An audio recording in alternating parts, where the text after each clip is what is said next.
Good morning. Please be seated.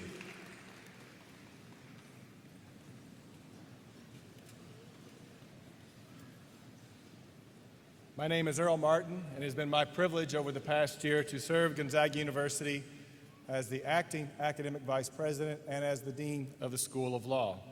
I want to welcome all of you to Gonzaga University's 96th commencement ceremony for the School of Law.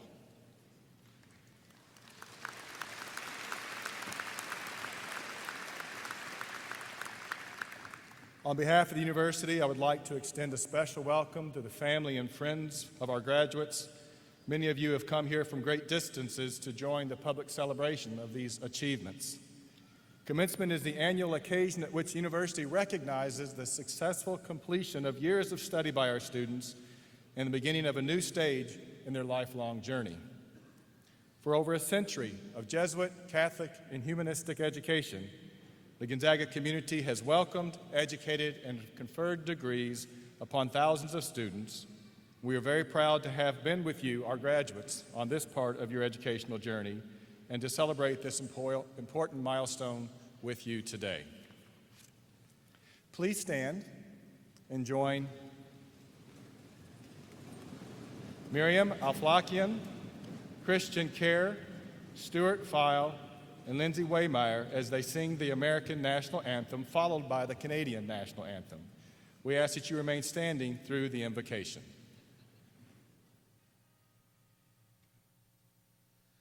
Oh, say, can you see by the dawn's early light what so proudly we hailed at the twilight's last gleaming, whose broad stripes and bright stars through the perilous fight o'er the ramparts we watched were so gallantly streaming, and the rocket's red glare, the bombs bursting in air, gave proof through the night that our flag was still there.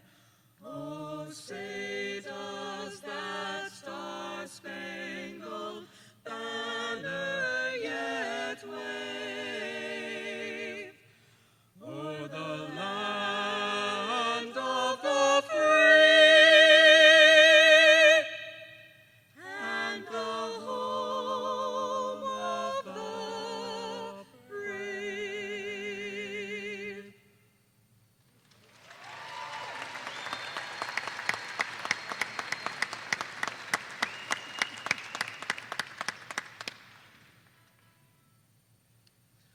Oh, Canada, our home and native land, true patriot love in all thy sons command.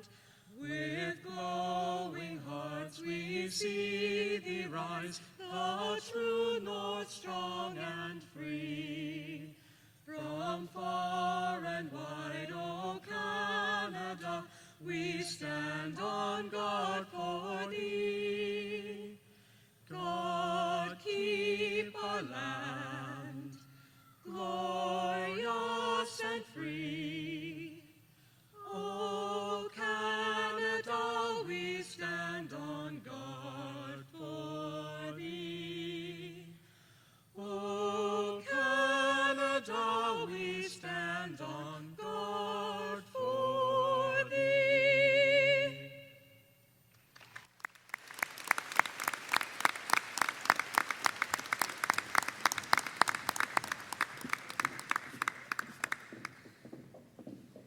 It is now my pleasure to introduce Father Stephen Hess, Interim Vice President for Mission for Gonzaga University, who will give the invocation.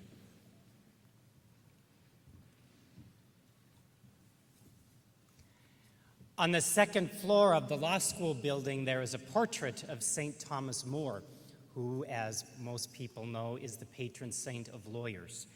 And that portrait is in the middle of many other awards, and it reminds us, I think, of what is really important as you practice law and bring justice to people. And so I thought today, as we invoke our God on this special occasion, that we do so in the spirit of St. Thomas More, asking him to be with us, but especially with our graduates, as they begin their legal profession with the integrity in which he did. In God of all that is just and good, this morning we come to celebrate the achievements of men and women who will dedicate their lives to honesty and justice. As they begin their legal careers, we ask you to bless our sisters and brothers with dissatisfaction at easy answers, half-truths, and disloyalty, so that they may live and practice law deep within their heart. Gracious God, we ask you to bless them with indignation at injustice, oppression, exploitation, and dishonesty, so that they may truly work for justice and stand beside all those who are voiceless. May our God bless our graduates with integrity, to be courteous to adversaries, loyal to their clients, and attentive to their conscience, so that they will lead all people to their true dignity. And gracious God, we ask you to bless them with compassion. Compassion for those who suffer from pain, rejection, and marginalization, so that they will use their minds to comfort them and turn their pain into joy. And may our God bless you with enough foolishness to believe that you can make a difference in this world, so that you can do what others claim cannot be done. We pray that you will go where love and hope are needed, and that you will bless our world with your thirst for justice. And in doing so, you will truly praise our God's name. Amen.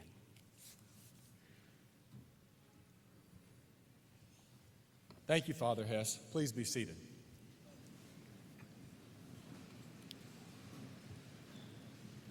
Dr. Thane McCullough became the interim president of Gonzaga University in mid-July this past year. He first took part in a Gonzaga commencement in 1989 when he received his Bachelor of Arts degree from this university. Dr. McCullough knows the university intimately.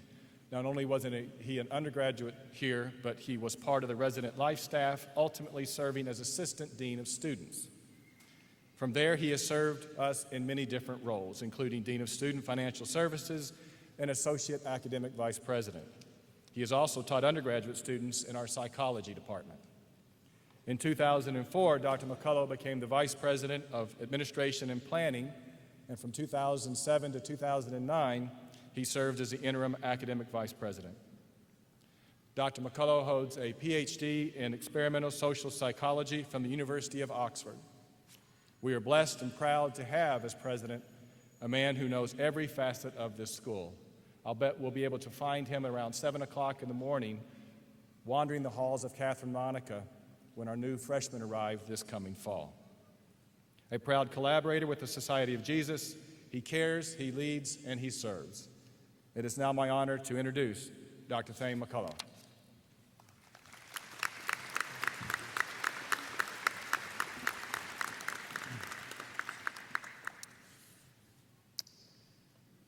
Well, good morning, graduates of the class of 2010.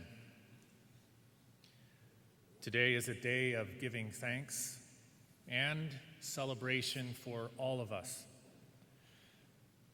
Today we recognize the remarkable achievements and the hard work that have led to the granting of your law degree.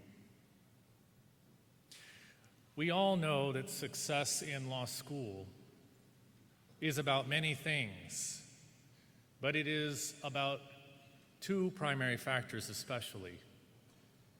The first is external support, and the second is internal motivation. Frequently, the difference between those who complete their degrees and those who do not is ultimately based in why they seek the training they devote themselves to in the first place. It begins with a dream, and my guess is that for at least some of you, that dream has changed over the course of your time with us. Certainly, you had expectations about Gonzaga, about graduate work, about your interaction with your new peers and your professors. Intermingled with those dreams, no doubt, were also some fears. Whether you were, in fact, up to this new challenge, whether the time and money and effort would really be worth it, whether the strains it would place on those of you who have families and other commitments would be endurable, whether you would ultimately be able to complete this degree and work in this special area of society when it was all said and done. And now, you know. You know in large part because you learned. And you learned about things quite other than those in the classroom. You learned about your adaptability, you learned about your capacity, and you learned about your courage. You learned in the classroom and you learned in late night sessions. You learned from your peers. You learned from overcoming the things that blocked your progress, and you learned along the way how very much indeed there is to be learned. Today you will receive on this stage a tangible sign of your success, and I hope that you truly know that your success is our success. If Gonzaga has been truly successful, you will continue to learn as you put your learning into practice. We know that those of you who will sit for the bar exam yet have more preparation ahead of you. We are confident that you will continue to demonstrate your understanding of the fact that dreams and fears are flip sides of the same coin, but that you can choose whether to let your fears incapacitate you or whether you let your dreams empower you. The Latin root of the word graduate is gradus, which means step, along with the root of the word commencement, which is to initiate. The word graduation reminds us that events like this one today are about new beginnings and new steps. And beginnings are always as well about transitions. Transitions which, though long awaited, can be intimidating as well. But transitions, graduations at their heart, are also about hope. You, our graduates, go forth today with the unquenchable hope that emerges from the practical tools that make you competent and capable, the innovative thoughts that will solve real problems, and the human and humane values that will sustain you in times of trial. And we know that hope is not only the best response to fear, hope is what makes the future possible.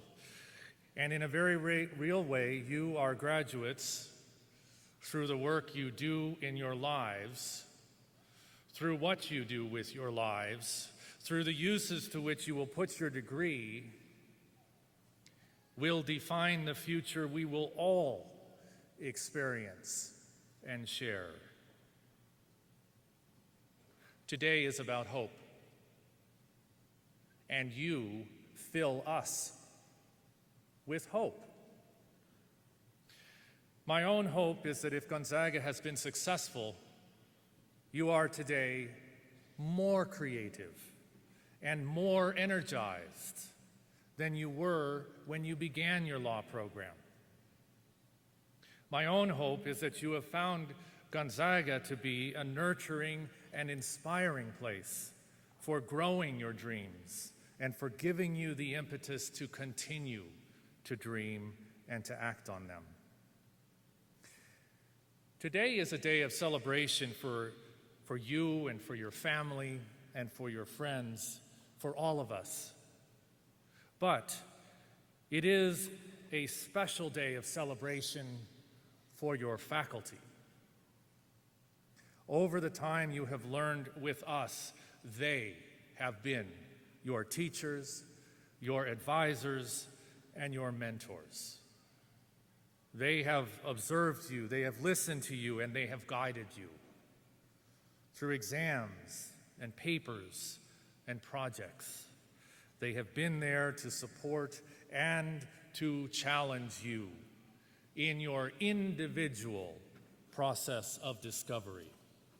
The heart of the university and the meaning of your diploma are both embodied in the experiences facilitated by your faculty. It is they who have structured the process of your degree, and it is they who have judged you worthy of receiving that degree today. Graduates, will you please join me in thanking all of those faculty who have been such an important part of your experience during your time here at Gonzaga.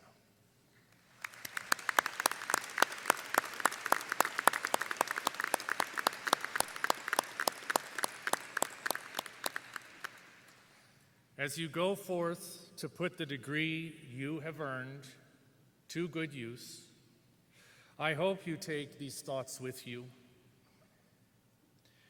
In your dreams and aspirations, you carry the hopes and the dreams of this university. You have become forever a part of it. And we will miss you. But we look forward to celebrating your many achievements to come with you. Without question, you each will find opportunities for success and achievement.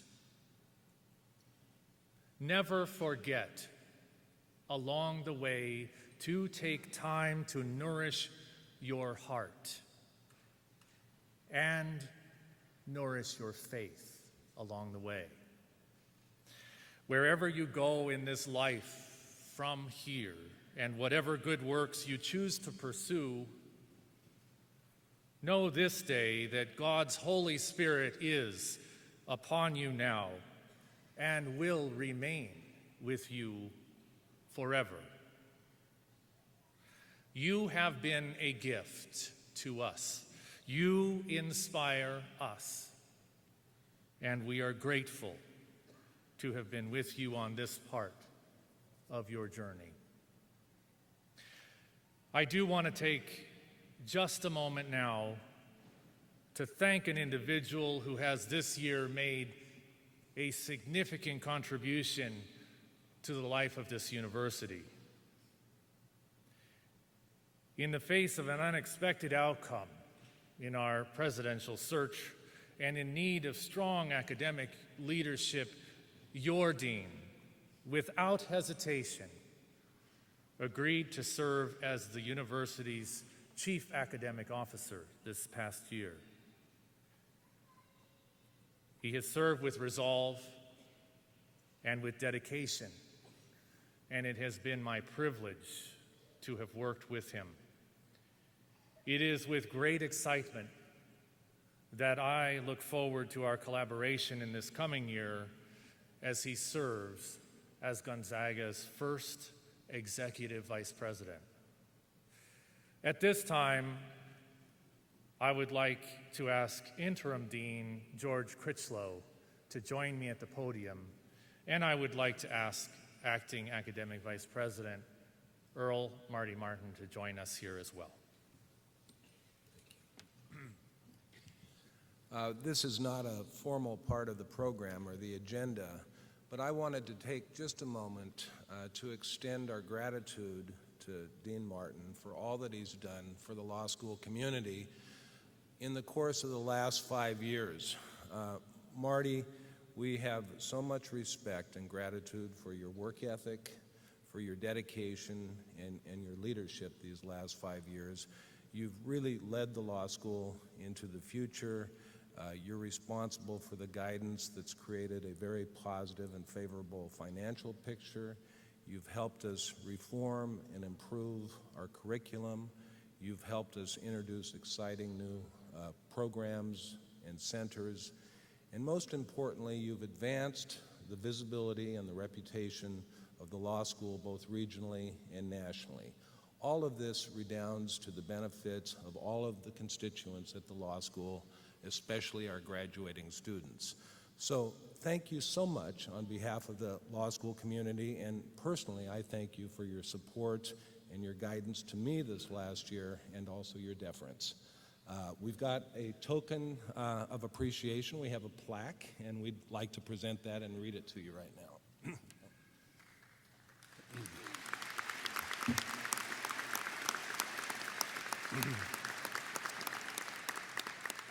The plaque reads, Earl F. Martin, in gratitude for your many contributions to the School of Law at Gonzaga University and your friendship and intellectual companionship. Be assured of our prayers in your continued contributions to Gonzaga University, May 15th, 2010, signed by President Thane McCullough and myself.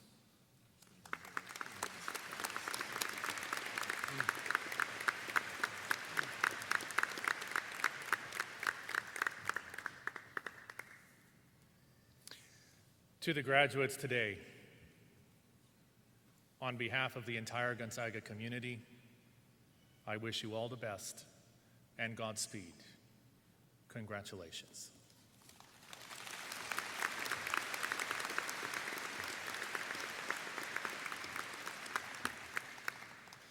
Thank you, President McCullough, for those remarks, and thank you and George and everyone for the nice recognition. That was unexpected. Each year, it is my honor to confer the Dean's Academic Achievement Award upon a student who has had an exceptional impact on the life of our institution. This year's recipient of the Academic Achievement Award is Ryan Jeffrey Ellersick, who I invite to come forward to receive that award.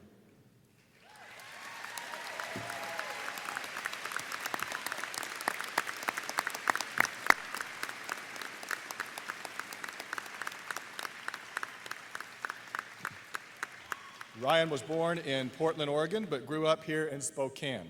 He graduated from Brigham Young University, where he received his bachelor's degree in political science. Ryan, his wife Stephanie, and his son Jack will be moving to Olympia, Washington this summer, where Ryan will begin a one-year clerkship with the Honorable Deborah Stevens on the Washington Supreme Court.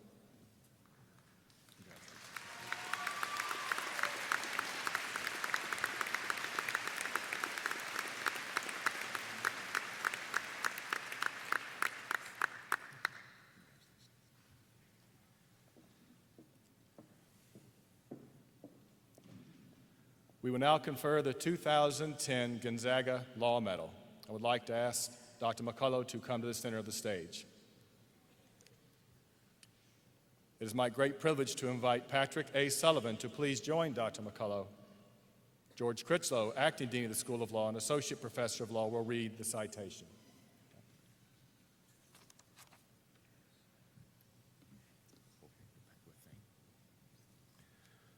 The President and faculty of Gonzaga University, to all who read these present letters, greetings in the Lord. Mahatma Gandhi, himself a lawyer, once said, "You must change, you must be the change you wish to see in the world." Today we salute a humanitarian, a Gonzaga alumnus who has been a leader in his field of law in Spokane and across the country, and who is a man dedicated to changing the human condition.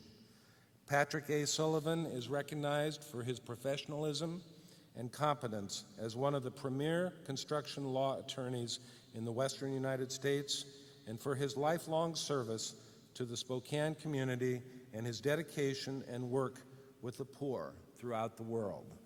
Mr. Sullivan has dedicated much of his time in recent years to serving as chair of Hope for Kids, a humanitarian organization that provides medical and dental supplies and other necessities to impoverished children. He personalizes this work by taking and handing out stuffed animals, Tootsie Pops, and other treats to children he meets in villages, with a special place in his heart for those ravaged by the AIDS epidemic. Mr. Sullivan, an accomplished musician, also packs his clarinet on these trips and can be found playing music to entertain the children he meets. A Spokane native, Mr. Sullivan attended Gonzaga University and earned his Juris Doctorate from Gonzaga Law School in 1959.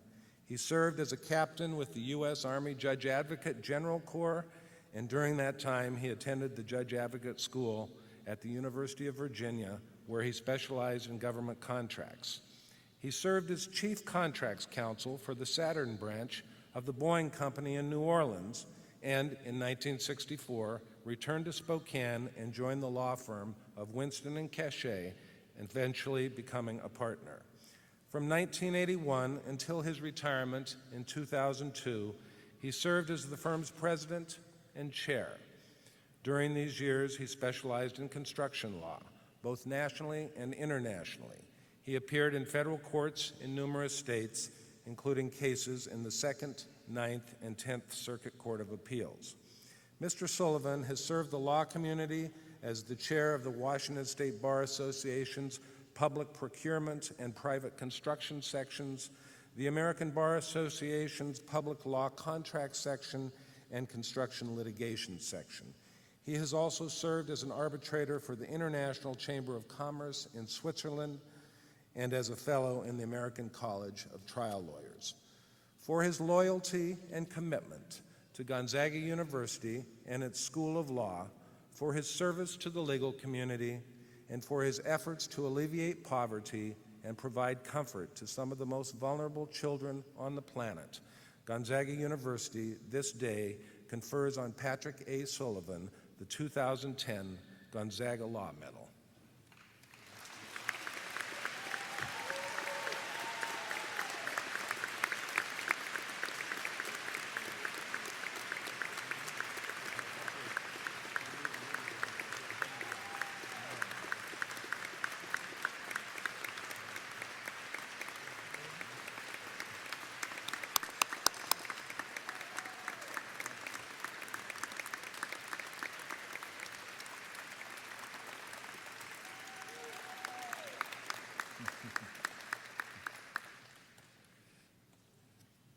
Dr. McCullough, if you would again please come to the center of the stage.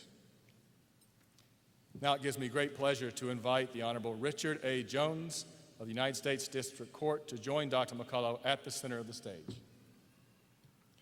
Judge Jones will be receiving an honorary Doctor of Laws, and he would then be giving today's commencement address. Acting Dean Critchlow will read the citation.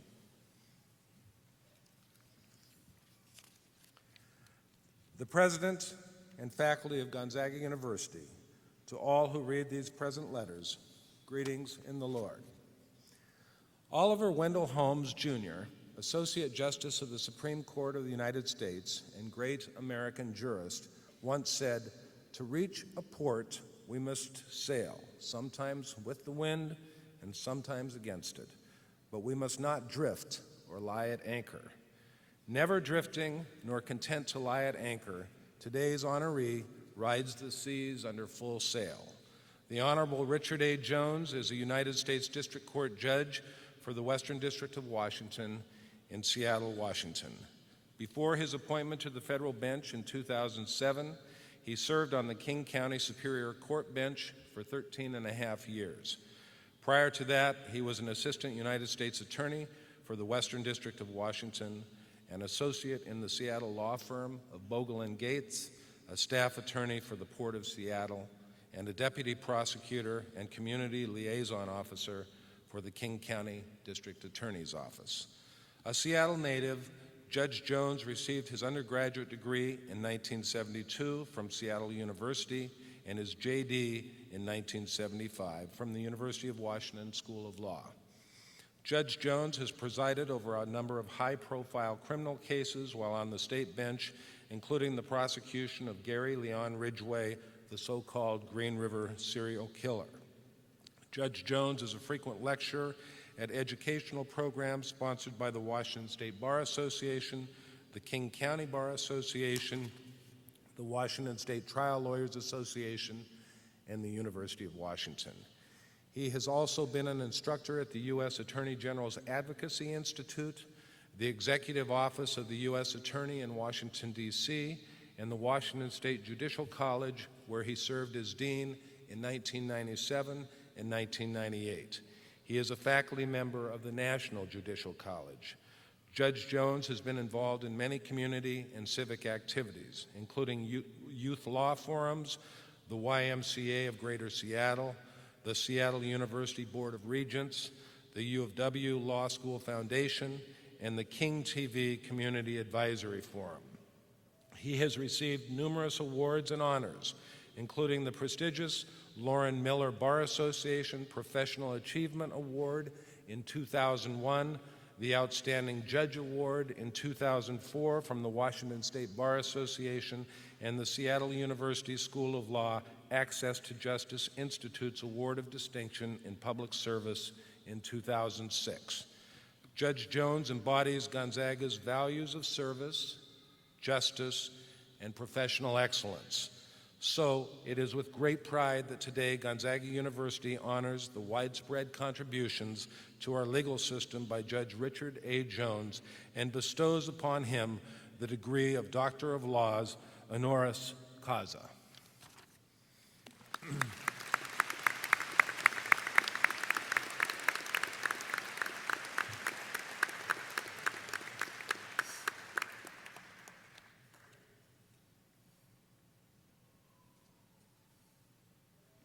Congratulations, Judge.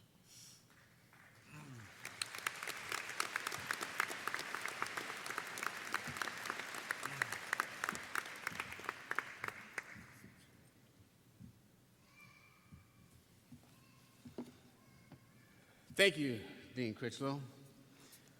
How are you, Gonzaga Law graduates? I was hoping to see a little bit of enthusiasm there. But before I go any further, I want to take the time to ask each one of the graduates to high five, to shake hands, to hug and applaud yourself, because law graduates 2010, you deserve every bit of what you've accomplished today. So congratulations.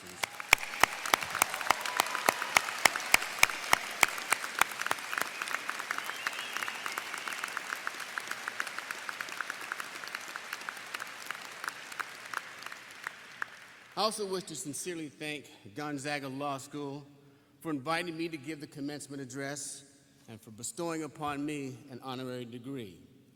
I'm humbled and accept this honor with sincere pride.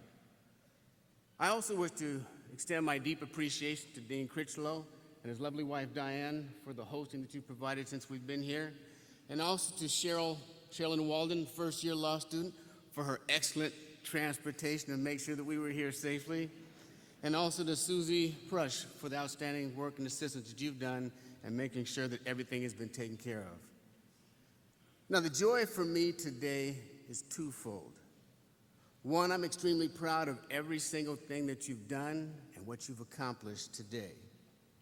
I hope that everyone in this room understands and appreciates the fact that earning a law degree is no easy task. Second, you've given me the opportunity to fulfill a promise I made to the Honorable Frank Burgess, a Gonzaga Law graduate, a dear friend and mentor. Please know that he was as big a giant in the courtroom as he was on the basketball court. Judge Burgess and I spent many hours laboring, oftentimes taking breaks during trials to come and discuss some of the most intense and important issues on the planet. When were the Zags going to bring home the gold after the Final Four? And I'm sure that right now, if you went up to the pearly gates and took a quick peek, you'd see on the gates a sign that quickly read, "Go Zags." And there's no question who's placed that there. I miss him like you cannot imagine. But before he passed away, I promised I would be here, and I promised his family my remarks would be dedicated in his memory. So this is for you, number 44, and this is for you, Judge Frank Burgess. So if you'd honor Judge Burgess and just bow your heads just for a few minutes in honor of Judge Frank Burgess.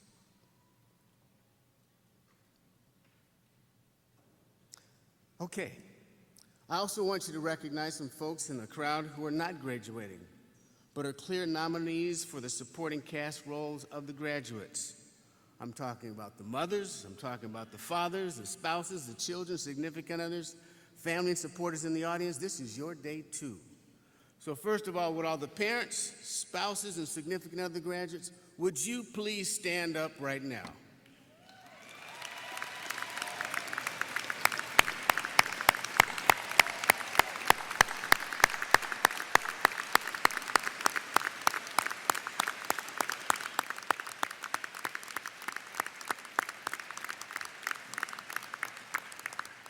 Please know, graduates, that as you walk up to this stand today, that all of the individuals that just stood are responsible for you being here. And I know it's been a long time since I graduated. In fact, if you go to my law school, and before you start making jokes about the year I graduated from my law school, I want you to know with proud distinction, my picture in chronological order is right next to the Magna Carta. And since I'm making disclosures, I may as well let you know that my graduating thesis has also been preserved in the archives. And it's right next to the bestseller at the time, Moses' Favorite Bedtime Stories. Now, despite the passage of time, one thing has not changed, and that is the goals and dreams you possess right now are exactly the same as they've been for many years and for many graduates. To change the world, to make an impact on justice, to be the change agents of law, to be the facilitators of justice, the quintessential litigator, the protagonist in the drama of a trial, the power broker in D.C., or just the best damn country lawyer a small town has seen. Well, I'm here to tell you that those of us who had those exact same lofty goals many years ago, I hate to admit this, but we did not succeed. And we need your help. And we need it right now, and we need it desperately.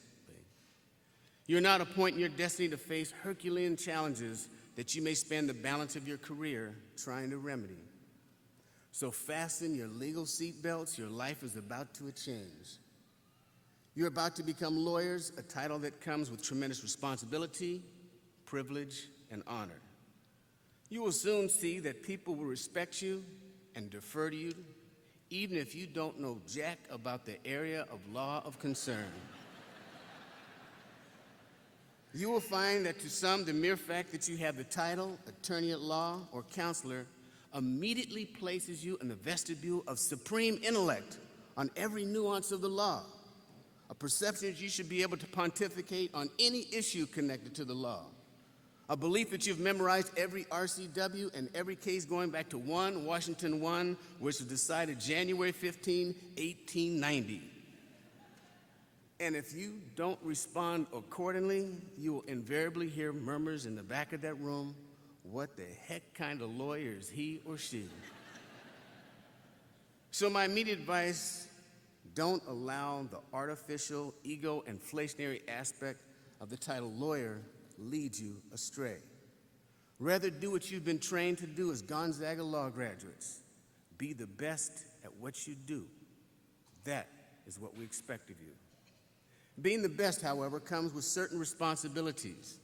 Your law degree comes and brings with it an expectation of excellence for the balance of your career. Not just because we expect it of you, but because you know being the best is your personal standard, and you should accept nothing less.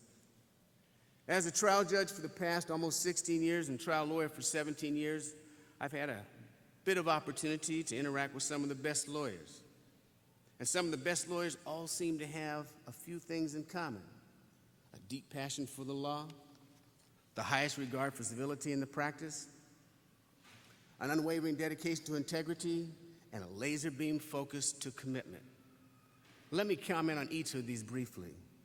A deep passion for the law. There have been many nights that I've labored well past midnight preparing a case for trial or making sure that an opinion was legally sound and analytically correct. A deep passion for the law is what will keep your eyes open and your mind sharp at 3 a.m. trying to meet a filing deadline. Trust me, 3 a.m. will really test that mantra: I love the law and the law loves me. Now, I know what having a deep passion for the law means and what sacrifice looks like. In fact, I know what it means to literally have to make decisions that involve life and death. I know what it means to make decisions so unpopular with the public that as an elected official, those decisions could have caused the loss of my job and the security of my family and home. Thank God for lifetime appointments.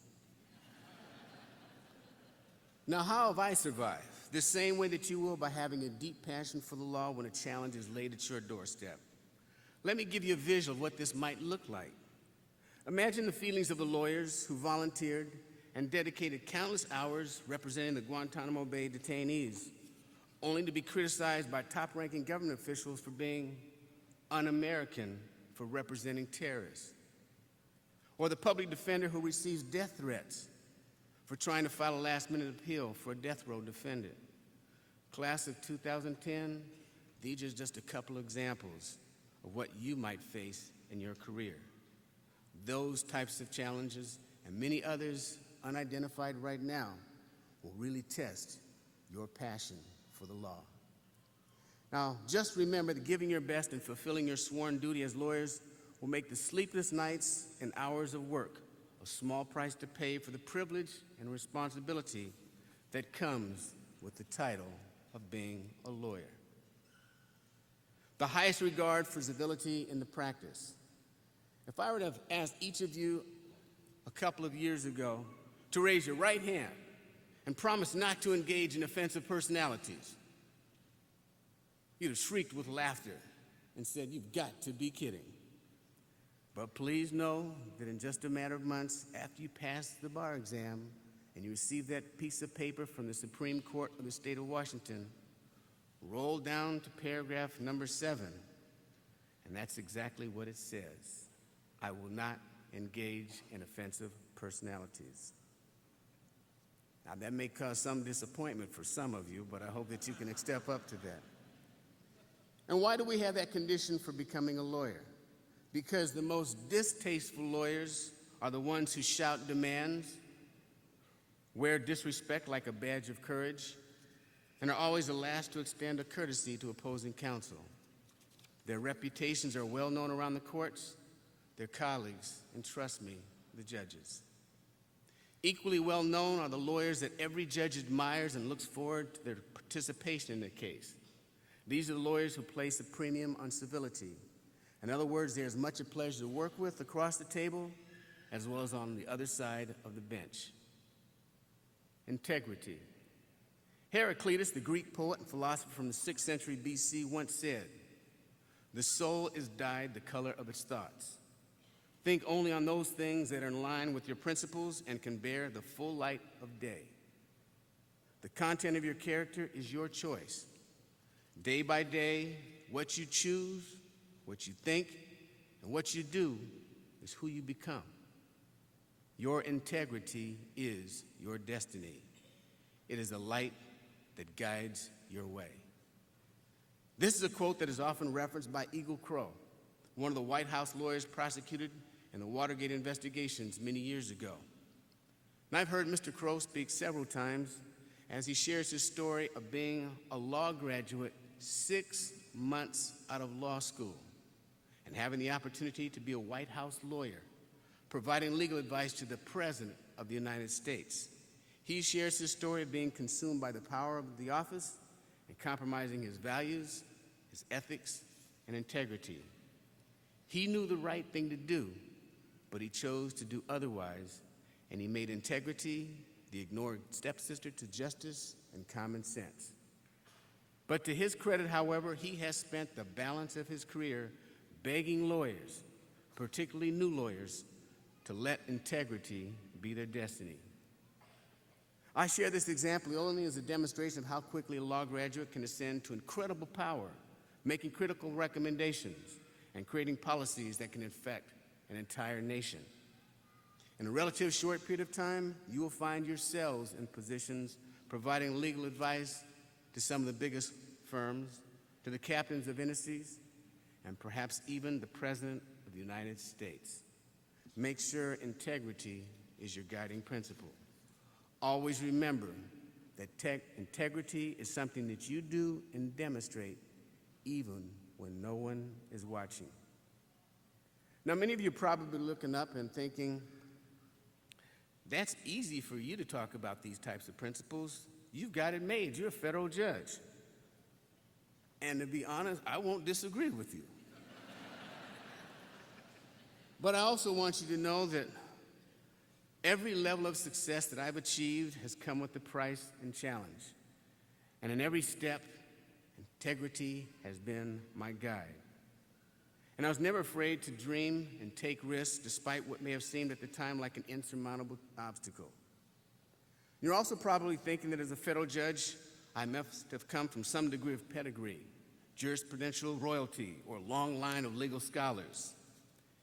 You could not be further from the truth. I grew up in Seattle Central District, a place many referred to as the hood, a place realtors used to routinely describe as poor and blue collar. I was the last of 8 children living in a small 2-bedroom house. My mother was a maid, and my father was a carpenter. In fact, let's be real. If it wasn't for affirmative action opportunities in the 60s and 70s, and a few faculty in charge of admissions willing to take a chance on this poor black kid, you would not have a commencement speaker named Richard Jones before you. Now, did I have challenges along the way? Well, let me see. I had 2 jobs equating to full-time employment all the way through law school, and I carried a full load, and I graduated on time. I endured the sting of a law professor telling me my first year that I should consider a different career because I didn't have what it takes to be a lawyer. And I survived the pain of having one of the biggest firms in the history of the city of Seattle tell me they wanted to hire me, but had to decline because of the uncertainty of how their white clients might react to having a black lawyer represent them. Now, the list goes on and on and on. But to suffice it to say, the road to life tenure was a bit more challenging than Conan O'Brien's tour of The Tonight Show. Besides, he got $25 million. But I have to tell you that along the way, there are many times where I had my arm cocked and I was ready to throw in the towel and quit the practice of law. Fortunately, my pity parties didn't last long, and the invitee list was usually pretty small and confined to just one invitation. I learned at an early age that my backup plan to quitting had to include that formidable combination of imagination, determination, and resourcefulness to make my dream a reality. You, too, must learn that these are necessary ingredients in the formula for your success. Now, to equip you with the necessary tools in your toolbox of life and dreams, I'm going to leave each of you with 5 gifts. Now, before you start to scramble and look under your seats thinking that this is the Oprah Winfrey Show and that there are keys to several slug bugs outside in the audience, you can forget it. But I guarantee that the gifts I'm about to share with you, if you master them, you cannot and will not fail in your life pursuits. So my first gift to you is balancing the 3-legged stool. This gift represents the importance of maintaining balance in your life. Now imagine a 3-legged stool with each leg representing the 3 most important things in your life. It's up to you to decide what those are. They may include family, friends, loved ones, work, spirituality, and it would be wrong of me to try and express to you what you should believe to be what makes you strong. But whatever that combination comes out to be, if one is unattended in any way, your sense of balance will fail and your success will be directly impacted. I speak from personal experience, as there were many times in my career that the work prong, I want to emphasize the work prong of my 3-legged stool, appeared to take precedence over family, love, and friendship. I can't recover the times I rushed off from birthdays or made others uncomfortable as I constantly looked at my watch, worrying about getting back to work or attending a meeting. But what I can give you is the gift of learning from my mistakes. I beg you to learn how important it is to keep a life, a rich life, and not be consumed with trying to have a life full of riches. Gift number 2, fear, faith, and confidence. In 2003, I handled what many have considered to be the highest profile case in the history of the state of Washington, State versus Gary Ridgway, a man known as the Green River Murderer, a man many reports as being the most prolific serial killer in the history of the United States. He eventually pled guilty to murdering 48 women. And depending upon whose book you read, it may go up to high as 70 or 90. Now, how big was the case? To put it in context, Tony Savage, one of the lead attorneys, went in court arguing a motion for more lawyers on the defense team, tried to describe the enormity of the case and the challenges he faced. And a statement to me read, with 4 lawyers and assuming 1 million pages divided equally, assuming we read each page, made notes, and understood the material at a rate of 4 minutes per page, which is impossible, and read steadily for 8 hours a day, including weekends, it would take 4 of us more than 5 years just to read the paperwork. Put another way, the case involved evidence involving 170 videotapes, 500 audio tapes, 15,000 photographs, 10,000 pieces of evidence, 200 plus other suspects, thousands of pages of exhibits, 25 full-time detectives, 7 defense attorneys, 5 prosecutors, and 1 judge with no law clerks. Now, after many months of intensive work on this case, Mr. Ridgway elected to plead guilty in exchange for his life and by sharing information about the location of the victims.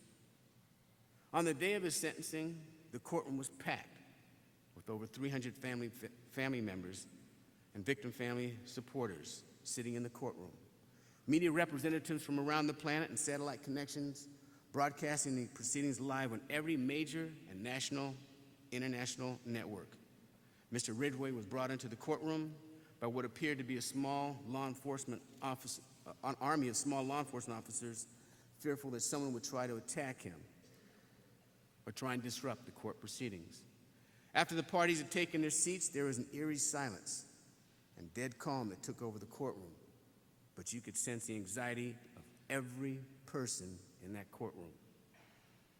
And the anxiety around the entire community was rising. Folks have described as a strange circumstance as you walk down the street. Taxi cabs had the doors open with the radios blaring. Starbucks was full of individuals watching the TV as the final chapter in a 20-year investigation was about to unfold. Shortly before 9 a.m., my bailiff entered my chambers and announced, "Judge, they're ready for you." Now, I want you to know, law graduates, many years ago, as I sat in the audience with my family and loved ones, thinking about the fun and the parties and all the fun that I was about to experience, I never in my wildest imagination believed that I would have that much responsibility or pressure thrust upon me. Was I nervous? You bet. As the hours and night before clicked away, was I fearful and have self-doubt about my ability to handle the challenge? Absolutely. Did thoughts creep into my mind of what others would think of how I would handle this historic event? No question. But I felt right then that everything I had done as a lawyer and judge had prepared me for that moment. And I remember the words my older brother had emblazoned in my spirit many, many years ago. Never let one drop of your self-esteem or self-worth be dependent upon another's perception of who you are or what you can achieve. The last thing I did before walking into that courtroom was to gather my staff in a small circle, to thank them, and I prayed for the strength to get me through the day. There's an old saying that when fear comes knocking on your door and you answer with faith, no one will be there. I answered fear that day with faith, and I was greeted with strength and confidence to meet that task. 2010 graduates, as you proceed through life, if fear of success or fear of the challenge comes knocking on your door, meet it with faith and confidence, and you too will prevail. Gift number 3, heart and compassion. Do you realize that education is a gift? As you walk across the stage and receive your degree, recognize that there are millions of people around the planet who don't have a prayer of receiving any form of formal education, let alone a law degree. Please do not treat your education as an expectation or birthright. Cherish it. And while you cherish this gift, please know it comes with the responsibility of you being duty-bound to share this gift of education by having a big enough heart filled with compassion to take on challenges and be involved in the problem-solving problems and the process of issues involving civil rights violations, health, pollution, racism, famine, sexism, violence, and other tough issues facing our planet and impacting the moral fiber of our communities. The depth of your commitment is up to you. But if you see me down the road and we stop to chat, if you want to impress me, please do not come up and tell me about your billable hours or how you destroyed the opposition's key witness on cross-examination or during a deposition. If you really, really want to impress me, tell me what effort and energy that you put into a pro bono program and in what you have done to help others for the sole reason because it was the right thing to do. We have an honoree today who did and has sacrificed and given a significant part of his life because it was the right thing to do. Your Gonzaga University law education has prepared you to take on any challenge. You, however, must have the heart and compassion to fulfill your duty. As Darth Vader said to Luke Skywalker, it is your destiny. Gift number 4, sense of humor. Scientific studies confirm that you live longer with laughter. As you progress through life, enjoy the moment. Enjoy the happiness of your success, and don't forget to nurture, promote, and celebrate the accomplishments of others. And always remember the basics of humor. A smile is the shortest distance between two people. Use humor as a tool, not as a weapon. Laughing with others builds confidence, brings people together, and pokes fun at our common dilemmas. But the richest humor is at no one's expense. And the last gift, enjoy the richness of your heritage and inheritance. Please know that I'm not speaking about wills and trusts or financial gain. I'm talking about always appreciating the richness of your heritage, the heritage of others, and the significant value of cultural diversity in our daily lives, and the value this richness brings to you, your families, and the families to come after you. For many graduates in this facility, you represent the first of your family to obtain a law degree. And for many others, you carry on the tradition of higher education within your families. As you celebrate the honor of your degree today and future accomplishments, you do so standing on the shoulders of those who supported you and enabled you to achieve your success. I know my name will be the one to go down in history as having served as the 30th federal judge in the Western District of Washington since 1905. But without the years of support of my wife, my parents, my sisters and brothers, and the scores of other many African Americans before them, my dream would not have become a reality. Always remember from whence you came. These are my gifts to you, and if you remember them, They will last you a lifetime. Ms. Ayanna Egan, are you in this room today? And if you are, would you please stand? You have personified the Jesuit tradition of inclusion and social justice by your leadership in promoting diversity at this law school. I salute your courage and pray that you continue to reach others on the importance and benefits of multicultural exchanges. Now, the members of the Albert Mughal National Tax Moot Court Competition Team present in this room, and so would you please stand? All of the members stand up. When you traveled to Buffalo, New York, you represented this law school well and received a host of honors. Remember the challenges you faced and the success you achieved because you had faith combined with excellent preparation, and that formula for success works every time. And please continue to stand. And also, Ayanna, you're not off the hook. You please stand as well, too. And Kelsey Kittleson, would you please stand? You played a vital role in the development of Gonzaga's federal Indian law program. In the words of Maya Angelou, you can presume that someone downstream whose face you may never see will benefit from your actions. Now, if all of the law graduates would please stand at this time. And I wish to leave you with one final thought by Lisa Nichols, who's one of the contributors to a book entitled The Secret. If you wish to revisit this part of The Secret, it's on page 182.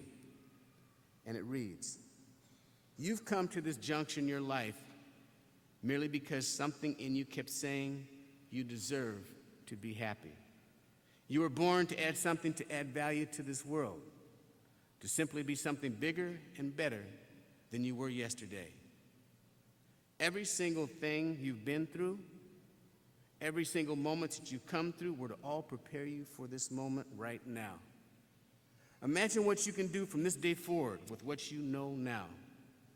Now you get that you are the creator of your destiny, so how much more do you get to do? How much more do you get to be? How many more people do you get to bless simply by your mere existence? What you do with the moment, how you will seize the moment, no one else can dance your dance, no one else can sing your song, no one else can write your story. Who you are, what you do, begins right now." Class of 2010, my name is Richard Anthony Jones, and I approve of this message. Congratulations, and God bless you.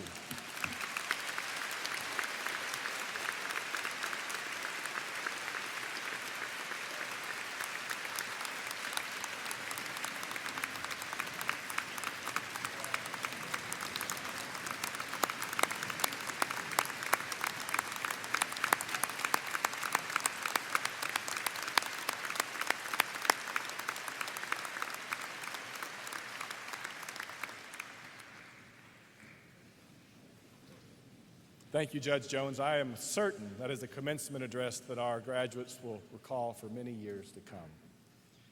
Each year, the graduating class selects one of its own to speak at commencement. This year, Jillian Kelly Dugan Hurd has been chosen for this honor.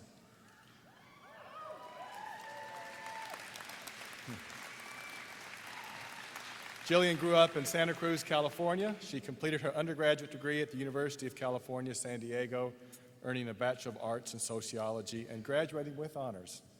Self-professing that she has always excelled at arguing with people, her goal of a career in law was a perfect fit. Jillian will return to Southern California to pursue a career as a government lawyer in the criminal law field. Please welcome Jillian to the podium.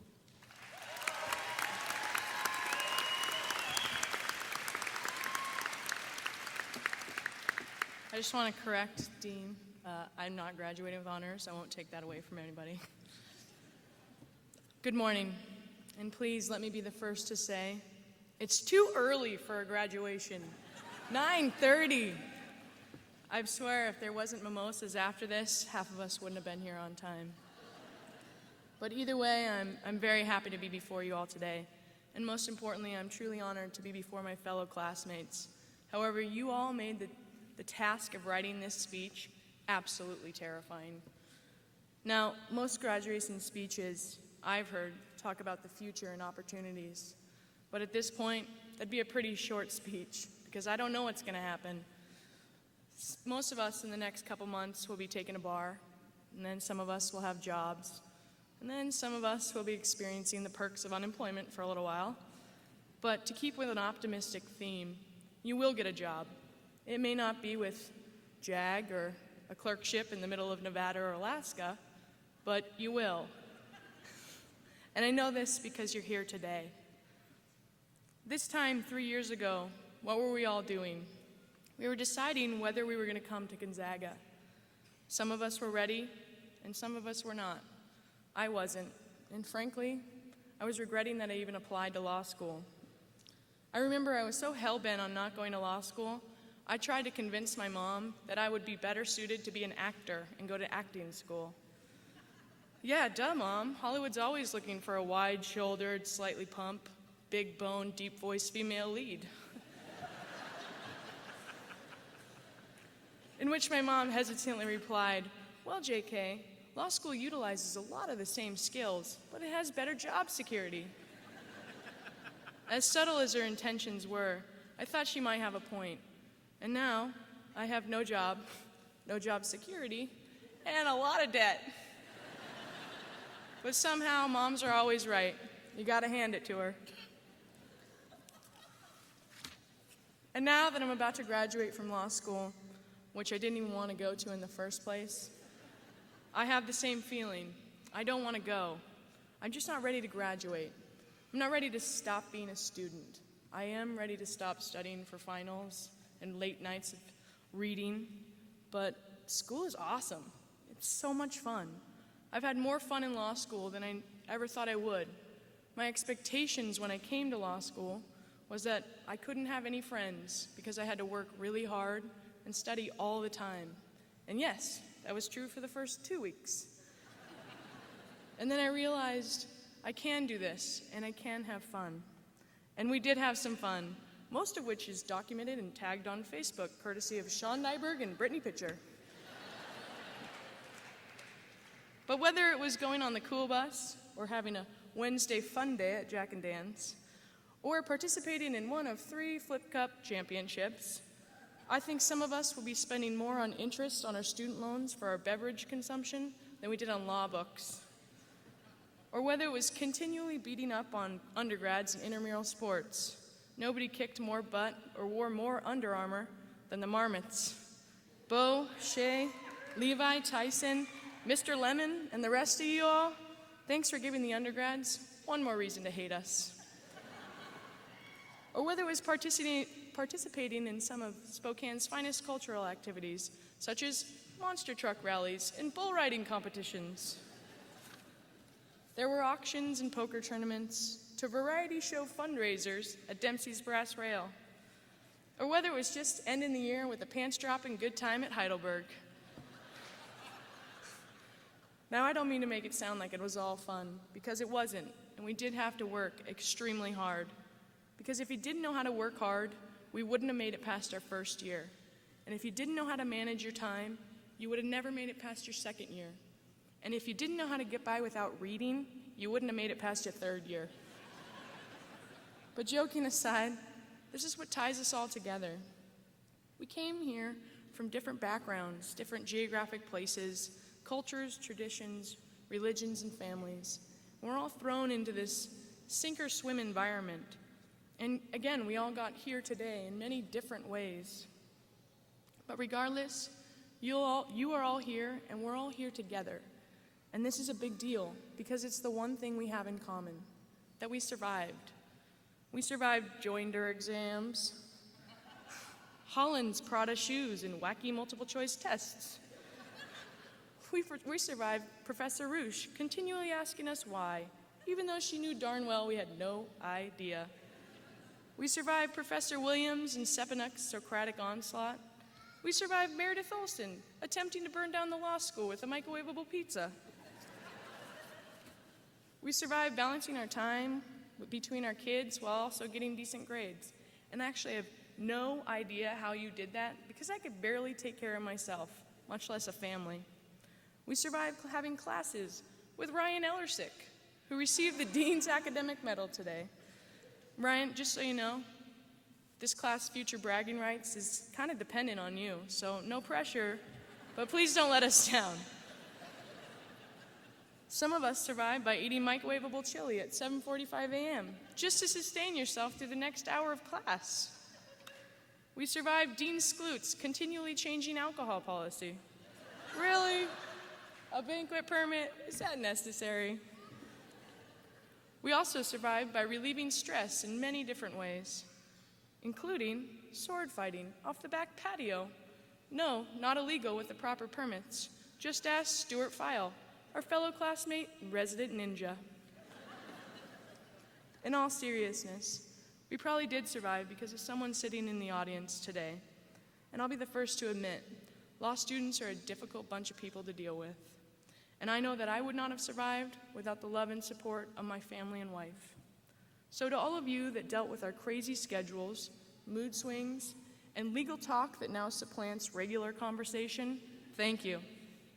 And although some of them made our trek for survival difficult, the faculty and staff of GU Law also helped us to survive. So thank you for teaching us, being patient with us, and challenging us. And on behalf of our class, I'd like to thank Professors Donegan, Anglican, and Roosh, who will be leaving us at the end of the year. We learned so much from you. And personally, Professor Anglican, I've never been so challenged, and I think for the rest of my career, I'll have you to thank for that. And speaking of professors, you'll be hearing from Professor Ann Murphy. Now, she's an amazing teacher in person, but there's 3 things she doesn't want you to know about herself. 1, she's obsessed with Phil Spector, and she once sent him a love letter. 2, she used to work for the IRS, and she loves seeing people squirm when they get audited. And 3, she idolizes talk show host Sally Jessy Raphael. Now, getting back to my lack of readiness to graduate, the only fact that seems to comfort me in this flourishing economy and prosperous job market is the fact that you all and myself survived. We will get jobs. We will get jobs that will eventually pay well. And it will no longer just be about surviving. It will be about living the life that you all created for yourselves. And I'm going to hate not being a student. And it's not because I won't get a loan check twice a year, but because you all made the experience of law school so rewarding. So on that note, I wish you much success in not being a student any longer. Good luck. Thank you. It's been a pleasure.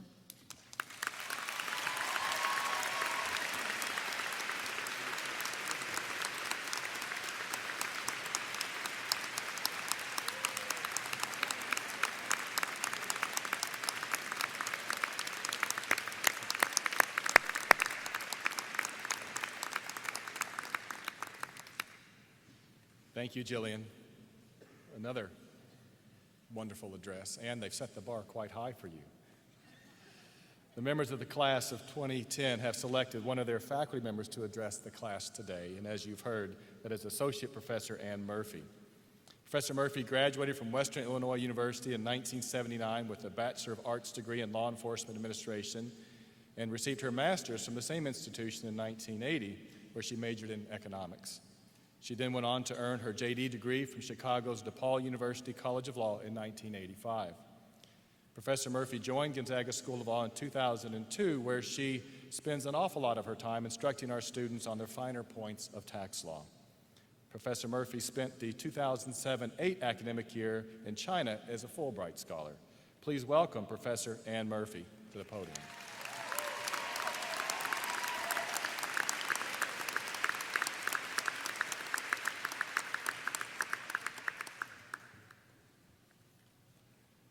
Hello.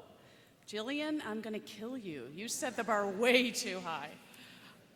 You know, this morning, Professor Jerry Hess said, "Don't worry, Murphy. We have very low expectations." And I said, I think I can meet those. So I'm going to give it a try. Thank you so much for inviting me to speak today. It means an awful lot to me. First, I think what I'm going to do is talk a little bit about the Internal Revenue Code because it's really fascinating. Okay, I won't do that. For those of you who aren't familiar with me, I am an associate professor here, and I had the great joy to teach almost all of the students here in the class of 2010. And I really enjoyed it. And I can't tell you how many times this week my colleagues and I talked about how exceptional your class is. You seem to really get along. You seem to like each other. I'm sure not all of the time, but you sure hit it well. And the tolerance and good nature of everyone together was just really quite inspiring. And I don't know that I've ever seen that before. And, you know, usually we're happy to see a class go because, I'm kidding, but really you're an exceptional, exceptional class. You took things that it hadn't been before and made them better. And you added things that never existed, and they were just terrific. And so I'm thinking just a couple of things, the Objection talent show where you convinced 3 of the faculty to actually do a dance number to Beyonce. I cannot believe you did that. And the auction was amazing, raised a lot of money for a lot of great causes. You taught 5th graders how to actually argue a case. And although the school district clearly won under the facts, it was amazing how every time the school district lost when the students were actually in the jury. And I think you gave them a little taste of just how fun law can be. And so you've given an awful lot to us and to the community, and we really, really appreciate it. So I know you've been through a lot. You went from your first year, where your answer was, I don't know, to your 3rd year, where your answer was, it depends. And it depends is going to follow you for a very long time because it's the words of the best lawyers I know, because it does depend on the circumstances, as you know. And you survived law school, 3 years of hard work. And I know you had softies such as Linda Roosh, and you had, you know, people who were just ruthless like Larry Weiser. But you made it, you did it. And so I'm here just to offer a few pieces of advice based on things that I've learned along the way. And the first is act as if. So it probably will surprise the audience that when I tell you our law students will not know how to practice law. They know how to figure out how to practice law, but they've never done it before. And so when I started practicing, I felt like I had landed on another planet. And I remember somebody asked me, what's it like to be a new lawyer? And I answered honestly, I have no idea. I really don't. But my first trial, I thought, you know what? I'm just going to act as if I've done this before. And little by little, as I did it more and more, it just became very second nature, and I really, really enjoyed it. And so just act as if, or as the saying goes, fake it till you make it. So that's my first piece of advice. My second is don't be so hard on yourself. And I remember a time I made a gigantic error my first year of practice. I mean, it was a whopper. And I went into my boss and I was apologizing and I said, I can't believe I did this. This was a huge, oh my gosh, it'll never happen again, don't worry. And I'm just so upset. And he said, Ann, you're human. And every cell of my body said, no, I'm not. How crazy is that? It's nuts. So you're going to make mistakes. I guarantee it. It's one of the things I can guarantee. But be kind to yourself, because everybody does. It's part of the process. Third, I want to tell you that I got a great piece of advice when I was a fairly new lawyer. And I had this chair where I would put things that I needed to work on. And I had way too much work. And so I'd put them in this chair, and this chair started growing. These piles on this chair were growing, and they would stare at me accusingly every day. And it started to really be oppressive. And a friend of mine said, pick the one thing you want to do least, and do that first. And I started doing that, and the pile started decreasing. And it felt so much better. And this was a piece of advice from a non-lawyer, and it just was one of the best pieces of advice I've ever received. Number 4, keep in mind what's important to you. Is it money? Is it your friends? Is it your family? Stop every now and then to figure out what it is, and don't be afraid of changing if things have changed for you. So if it was money in the good old days and it's not anymore, then see if you can change and take a new direction. I did that, and it was the best thing I've ever done because it brought me here. And it's just fabulous. Fifth, face your fear. Take on something that you're afraid of and just do it. I went to China, as was mentioned, for a year. I lived there a year, and I was terrified because I don't speak Chinese. And I was thinking about it, going, oh my gosh, I don't know what it's going to be like. I don't know where I'm going to live. I have no idea about this school I'm teaching at. But I just went ahead and did it. And now I have to confess, my husband speaks Mandarin, so it made it a little easier on me. But I went to school every day by myself in Beijing. And by the end of the second month, I could say the name of my school. I was very proud of myself. So don't be afraid to take on new challenges. And I wanted to give you this quote that I love from Mark Twain. 20 years from now, you'll be more disappointed by the things you didn't do than by the ones you did. So throw off the bowline, sail away from the safe harbor, catch the trade winds in your sails, explore, dream, and discover. I just love that. 6, don't be a jerk. I thought when I was in law school that the best lawyers were the ones with the big mouths and the ones who would pound on the table. Not true at all. As Judge Jones mentioned, the best lawyers are the ones who are prepared, who are cooperative, who are honest. You'll get a reputation in the community. I guarantee it, and you want it to be a good one. And so I knew judges, and they knew me, and they knew if I told them something, I was telling them the truth. And my colleagues in the community knew that I was a straight shooter, and if I said something, they could rely on it. And that's extremely important. And maybe I wasn't pounding away at the table, but it served me very well, and I would very much like to tell you that that works very, very well. Last, or close to last, you're very lucky to be here today. Now, I know what you're thinking. Oh, here she goes. She's going to talk about giving back, and she's going to tell us to live our life and help others. Yes, I am. But you know why? Because statistically, you are extremely lucky. So the number of people that are able to go to college in the world, 1%. So if you picture yourself in a room of 100 people, you're the only one who got to go to college. And can you imagine if you extrapolate that to how many people are able to go to law school?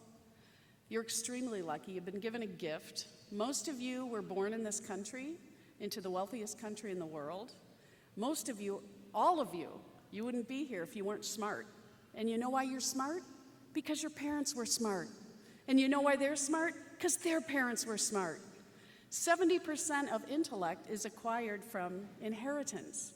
And so you've been lucky, and you've been very lucky by your genes. And so take that and do something with it. And as I go back to my earlier advice, don't be a jerk. Go and help someone. You need to, it's your duty. Seriously, try every day to talk to someone whose views you do not agree with. I know that's getting harder and harder these days because we tend to get entrenched into what we believe. But they've done some neuroscience on the brain, neuroscience, and they've found that people who talk to people they don't agree with, their brain actually functions better. And so what I'm saying to you is wake up that brain, talk to someone you don't agree with. You've been doing that through 3 years of law school, and I think you've probably enjoyed it quite a bit. And so continue to do that because it will help you grow, and it'll help your brain, because this was a study on middle age. Now, I know you're not there yet, but I am. And I wanted to make sure that you are able to grow as we all should. And basically what they found is stupidity is talking to people who agree with you all the time. Not a good plan. Last, I want to tell you that you don't ever want to send a reply all message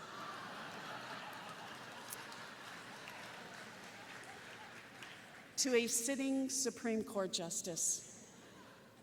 And just be careful that reply all button is not your friend. And you always want to check before you do that, although Justice Sonia Sotomayor could not have been more gracious. So just a word of warning. One last thing for the audience. You don't have your graduates back just yet. Now, you will have them today, and you'll have them for another week. And then they need to start working very, very hard. I'm sorry, but you do. They have this gauntlet they have to go through, which is the bar exam. And they're going to have to study very hard. So I hope you can be patient with them. You've been patient for 3 years. You've given us your graduates for a long time, and I know you're missing them. But if you could give them just another 6 weeks of very, very hard work, it's their passage, it's their ticket to be a lawyer, and it's extremely important that they're able to do that. And so graduates, I'm telling you, have a great time for about a week, and then get back to it, because you don't want to be the person who has to do it again. It's not pleasant. And so it's been just an honor, a privilege. I really will miss this class, and I know my colleagues will as well. Thank you so much for being such an incredible, incredible graduating class. Thanks.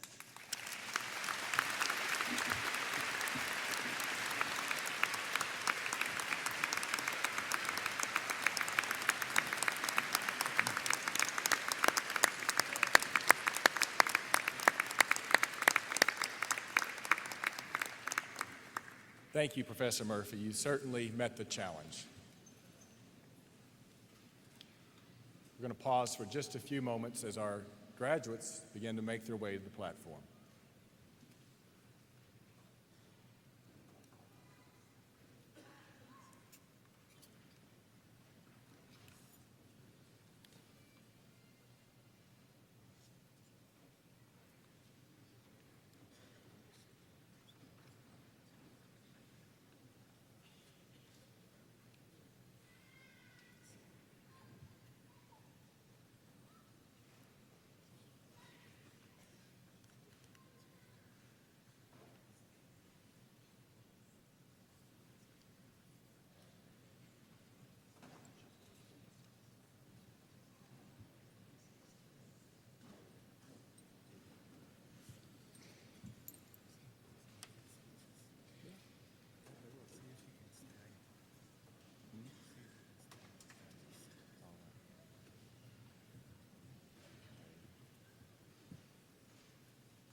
Dr. McCullough, by the virtue of the authority vested in Gonzaga University by the state of Washington, I have the pleasure of presenting to you the following candidates for the degree of Juris Doctor in the School of Law. The names of the candidates for degrees coming across the stage on the north side will be read by Associate Professor and Associate Dean for Academic Affairs, Vicki Williams, and the names of the candidates for degrees coming from across the stage on the south side will be read by Assistant Dean of Students, John Skloot. Assisting each of them will be the Law Register, Sharon Day.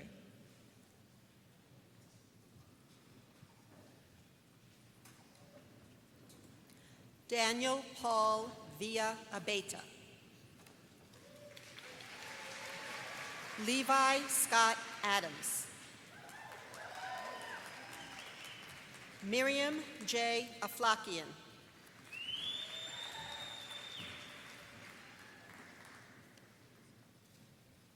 Nathan Scott Anderson.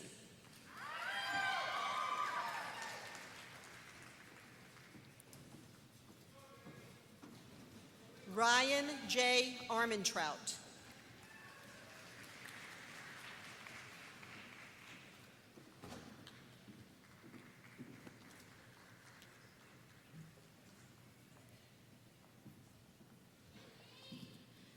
Gage Hanson Arnold.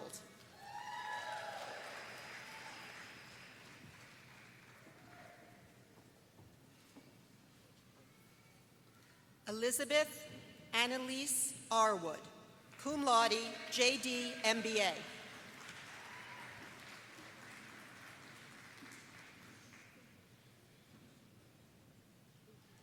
Stephen Andrew Bader, cum laude.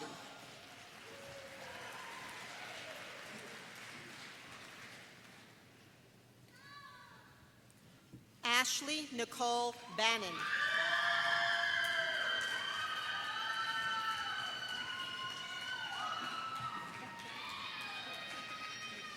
Lorian Kellis Barrett.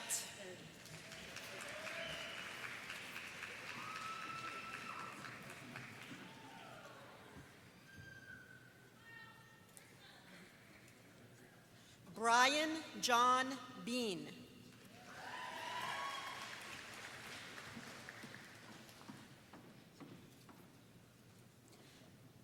Mason Louis Benoit.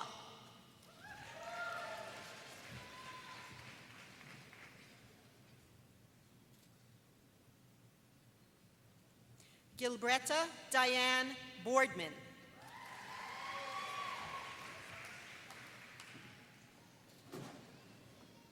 Melissa Marie Bohm.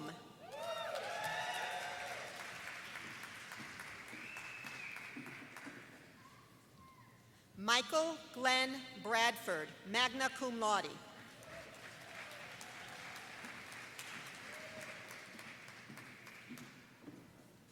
Jacob Richard Brennan.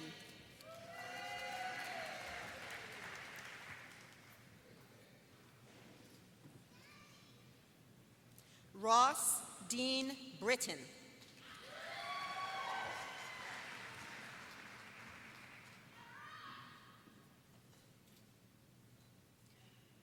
Kristen Egan Bryant, cum laude.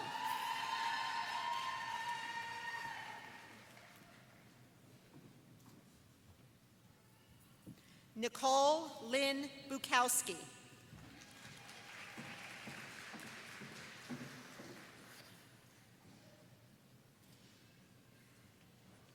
Dina Mary Patricia Burke, summa cum laude.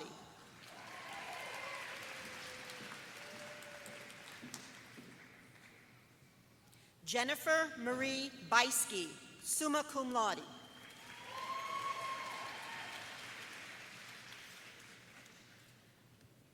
Richard James Byers.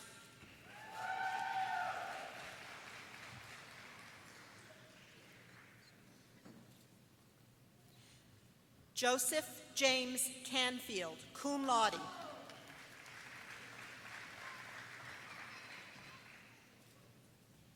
Patrick John Cannon, cum laude.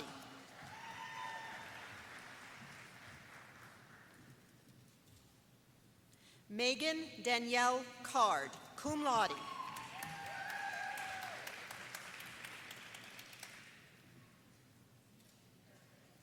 Kristen Elizabeth Kerr.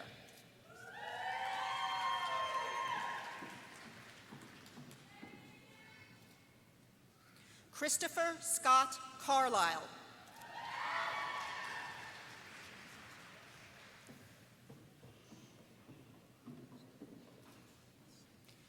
Kristen D. Cha.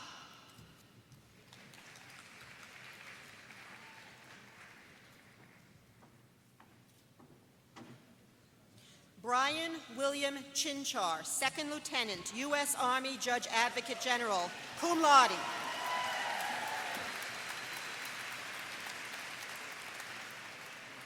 Darrell Elliott Coleman, cum laude.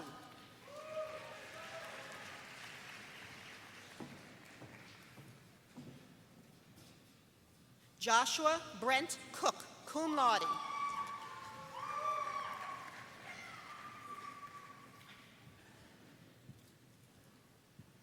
Amy Kathleen Diamato, magna cum laude.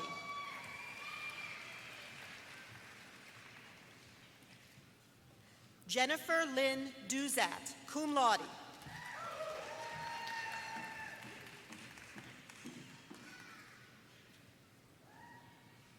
Arthur Dabowski.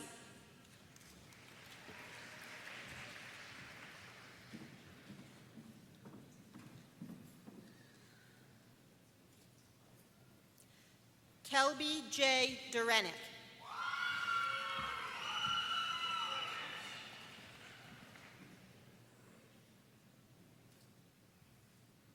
Kathleen Jane Deutsch.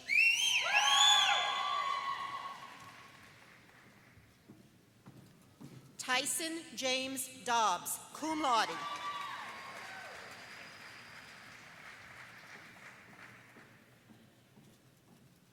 Jillian Kelly Duggan Hurd.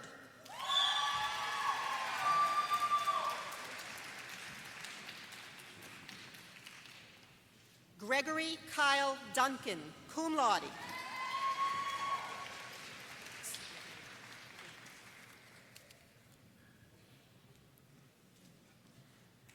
Ayana Marie Egan.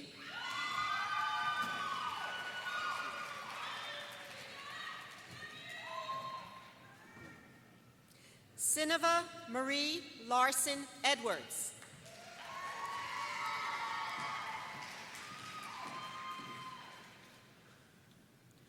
Robert Matthew Eggermeyer.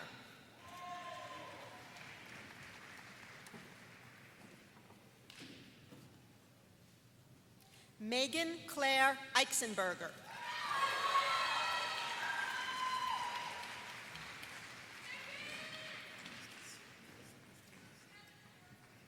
Ryan Jeffrey Ellersick, summa cum laude.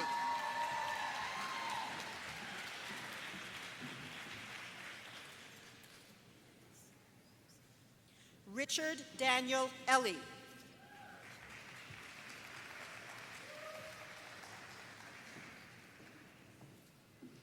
Texie Caroline Evans, cum laude.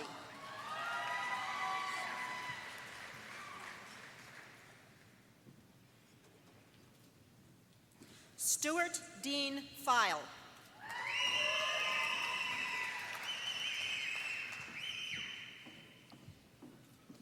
Morgan Ann Fiedler.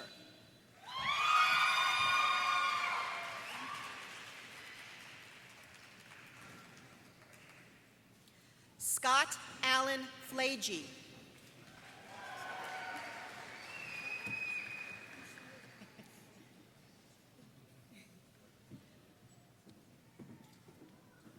Frank William Fountain.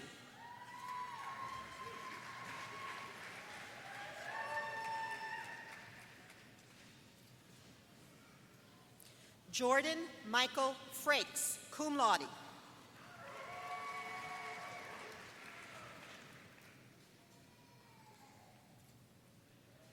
James Lee Gaines, cum laude.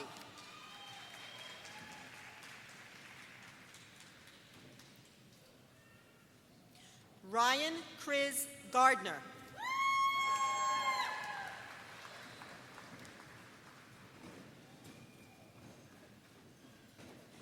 Delia Eileen Garza.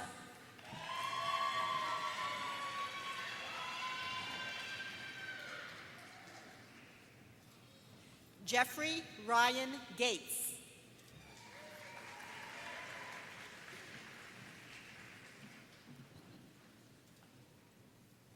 Nicholas Charles Grant, summa cum laude.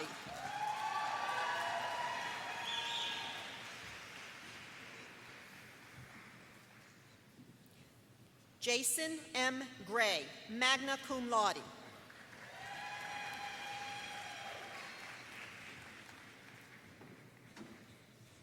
William John Gray.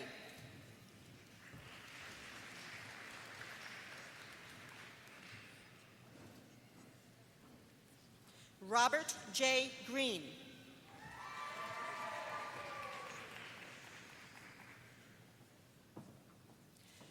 Brendan P. Hanrahan, cum laude.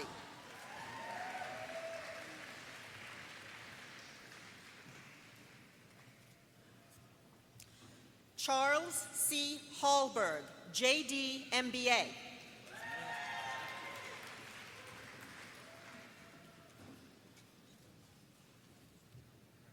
Hale Hallbrook.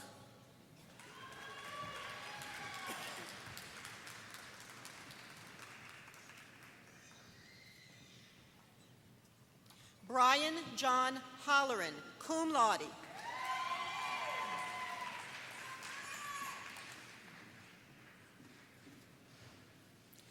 Heather Hoover, summa cum laude.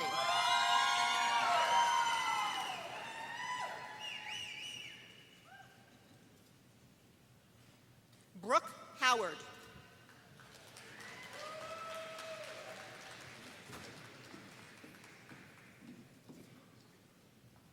Zachary Paul Hummer, magna cum laude.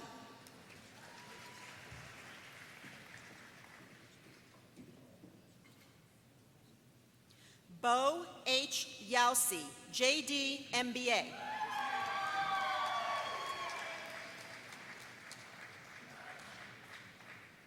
Brian Thomas Johnson.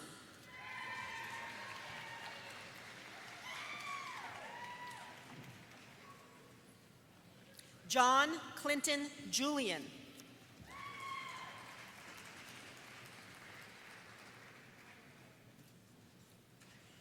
Kendra Leanne Kasich.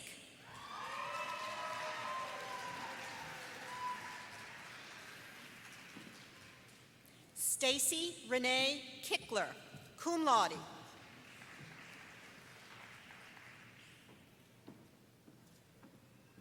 Kelsey Lauren Kittleson.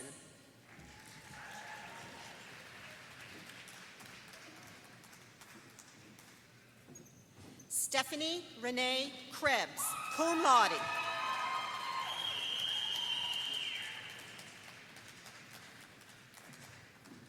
Natalie Christine Laporte.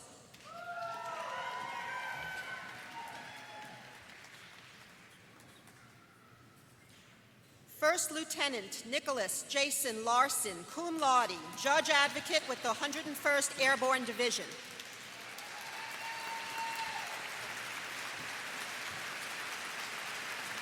Benjamin K. Lau, cum laude.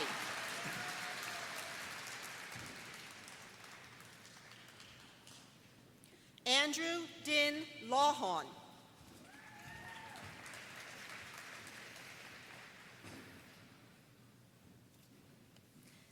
Nicholas S. Lemon, cum laude.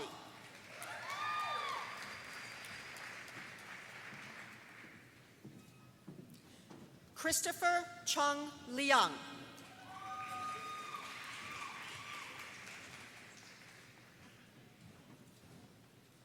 Alicia Ray Levy.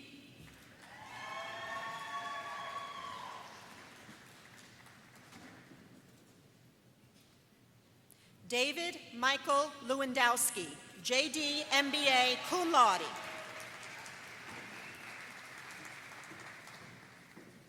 Daniel Patrick Lewis.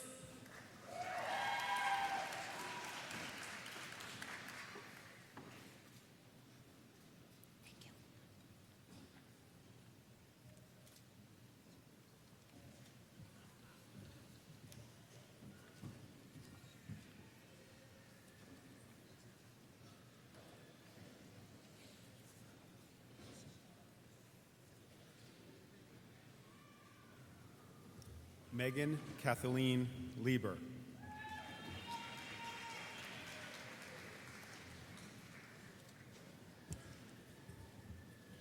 Christopher M. Longman.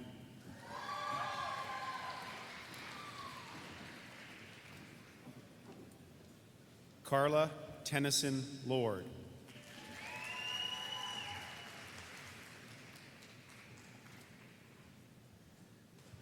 Matthew Allen Lord, cum laude.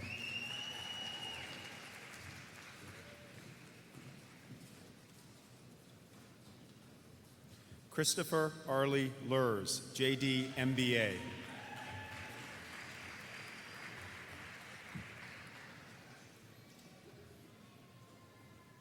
Courtney Vale Lyon.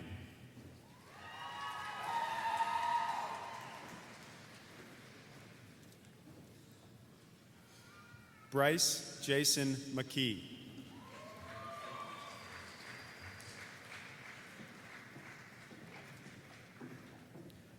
Nicholas Lee Marshall, cum laude.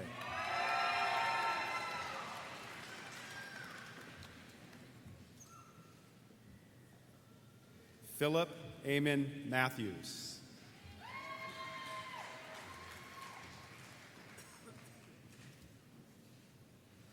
Caleb J. Mayfield.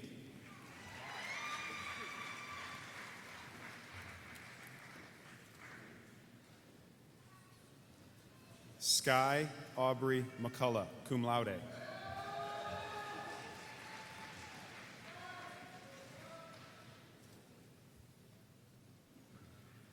Crystal Marie McCullum.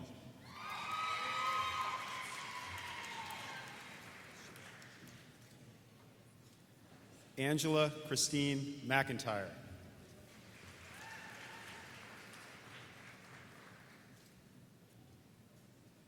Catherine Ann McNulty, cum laude.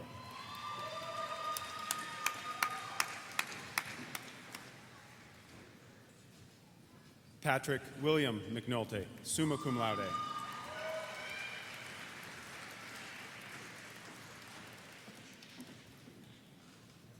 Alexis S. Merritt, cum laude.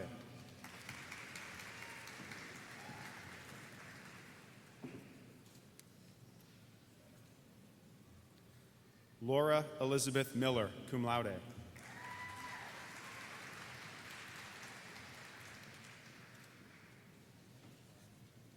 Natalia Manazjian, cum laude.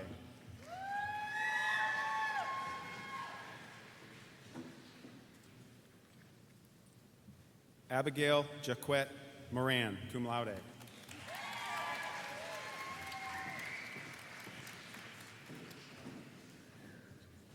Peter David Morawski.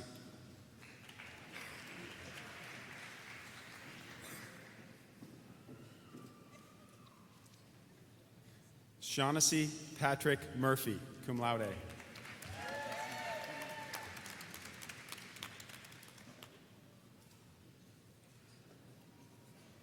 Benjamin W. Muse, cum laude.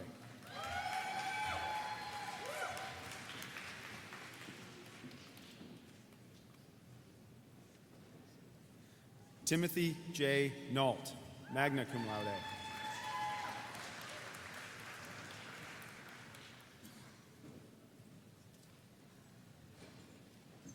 Corin Johanna Nevel, summa cum laude.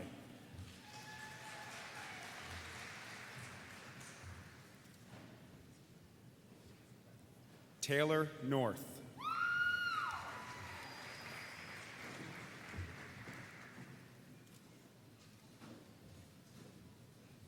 Sean Elliott Nyberg.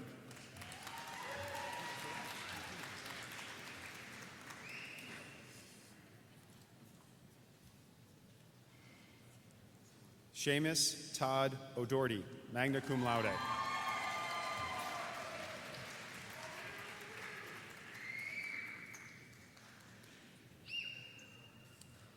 Paul J. O.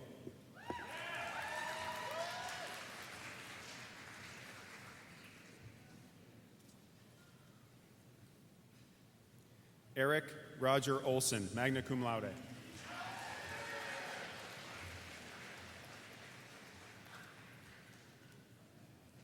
Meredith Lorraine Olson.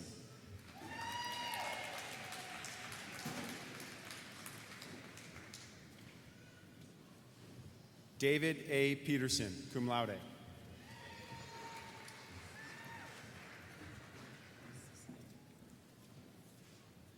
Tyler Scott Peterson, cum laude.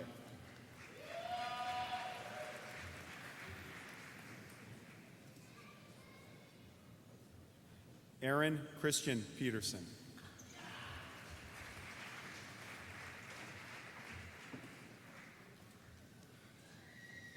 Nathaniel Peterson, magna cum laude.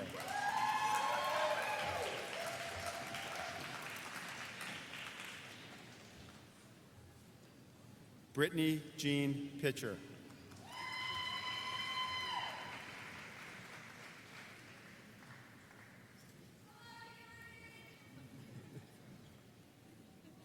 Gina K. Polini.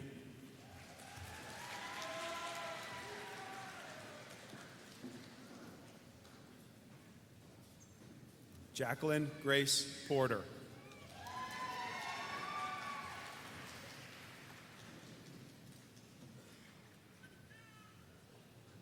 Charles David Quackenbush.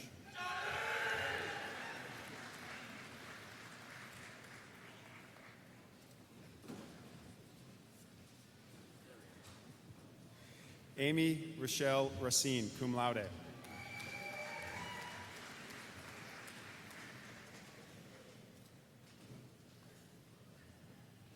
Christina Rose Rawls.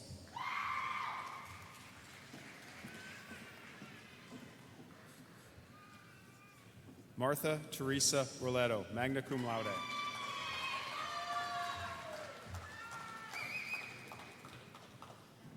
Stephen E. Rush.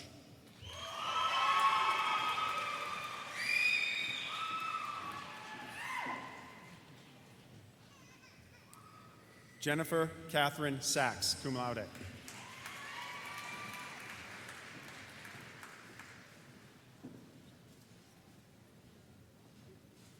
Fabian Santrocochet, cum laude.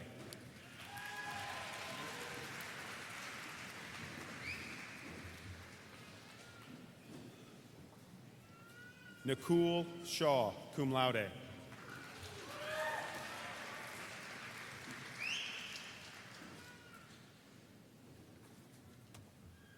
Kyle Landon Shoup.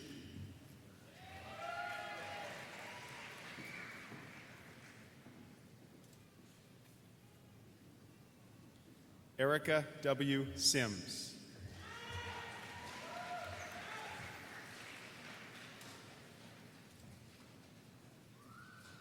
Andrew Carl Smith.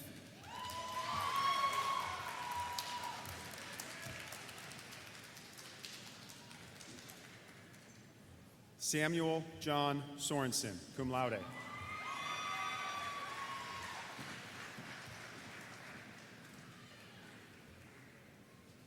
Nicole Lynn Spurbeck.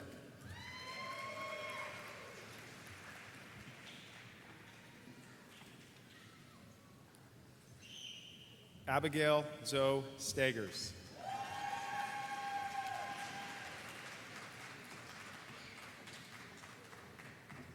Brittany Kyle Stewart.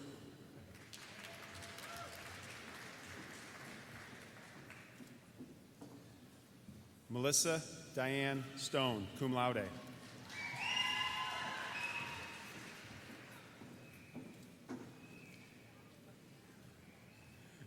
Jordan Kenneth Tampini, JD MBA.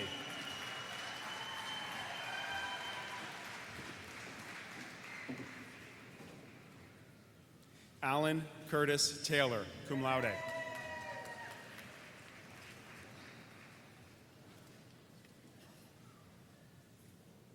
Stephanie Ann Taylor.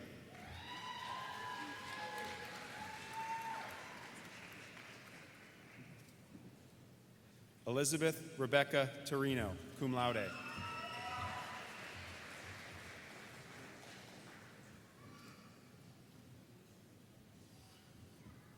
Daisy Tran.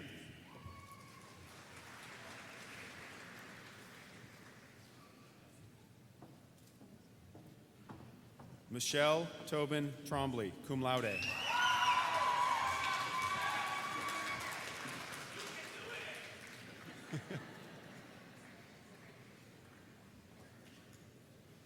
Sarah E. Tuthill, magna cum laude.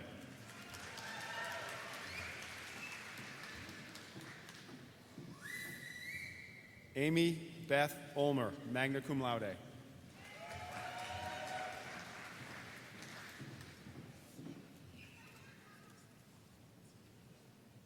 Chris Varaya.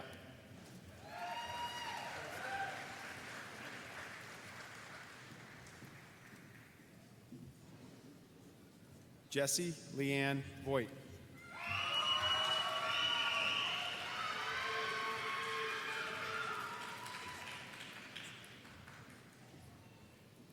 Edwina Elcox Wager.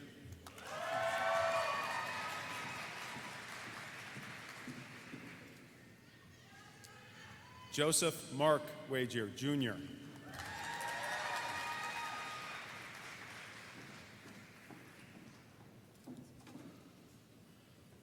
Cassie Marie Walker.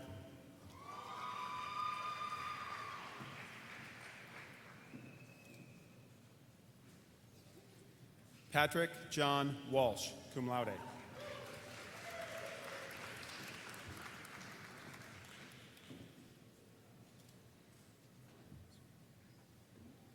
Lindsay Jean Waymeyer.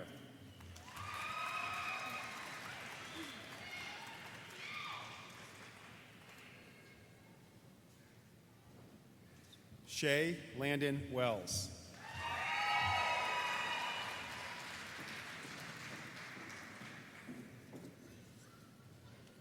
Zachary Thomas White.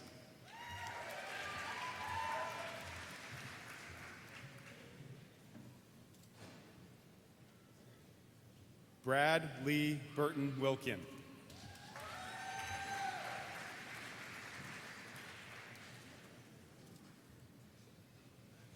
Frederick Colin Willenbrock, cum laude.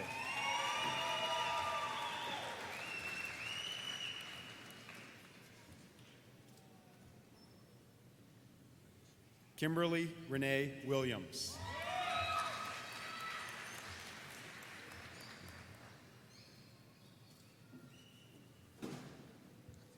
Meredith Joyce Williams.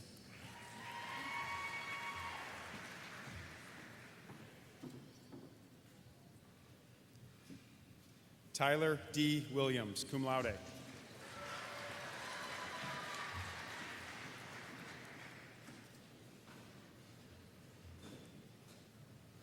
Haley Ann Wolcott.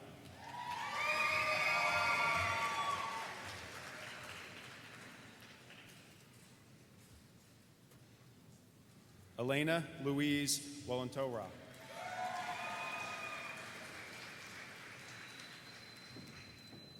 Corey J. Wood.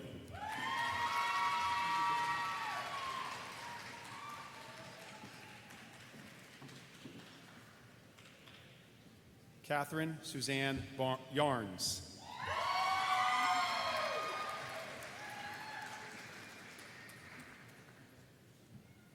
Gregory Kennedy Zeiser, summa cum laude.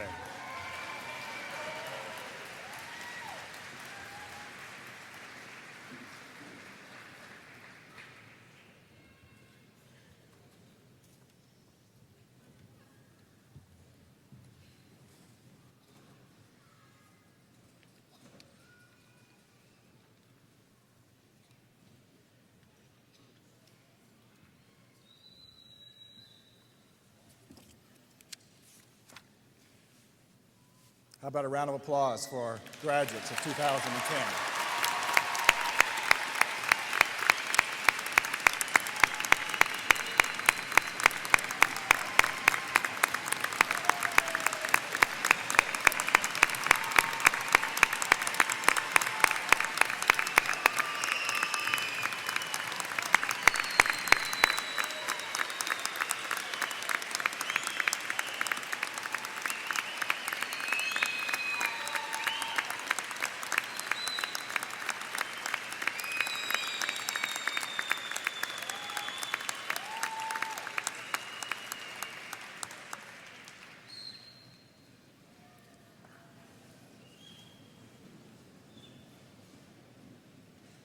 If I could beg your indulgence for just a few moments while I step outside the program here.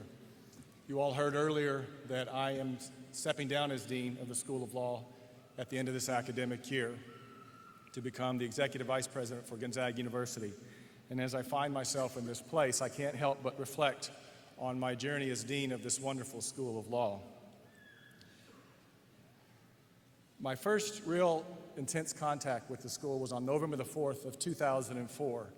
As it happens, that fall I was in the search of 3 different schools to possibly be their next dean. And as it happens, all 3 of them decided to conduct screening interviews on the very same day. So I started that morning with a telephone conversation with one school, then I had a video conference interview with Gonzaga in the middle of the day, and finished up with that 3rd school in another video conference interview. At the end of that day, I knew where I wanted to be. I wanted to be dean of this institution. I was struck by the professionalism, the good humor, and the mission focus of the people who were interviewing me on the other side of that video screen. I knew that this was the place that I wanted to be dean. Well, things progressed nicely. I was called back in the middle of January of 2005 for a callback interview on campus. I arrived on Sunday afternoon and left the following Wednesday at noon. And just about every minute was programmed with one meeting or another.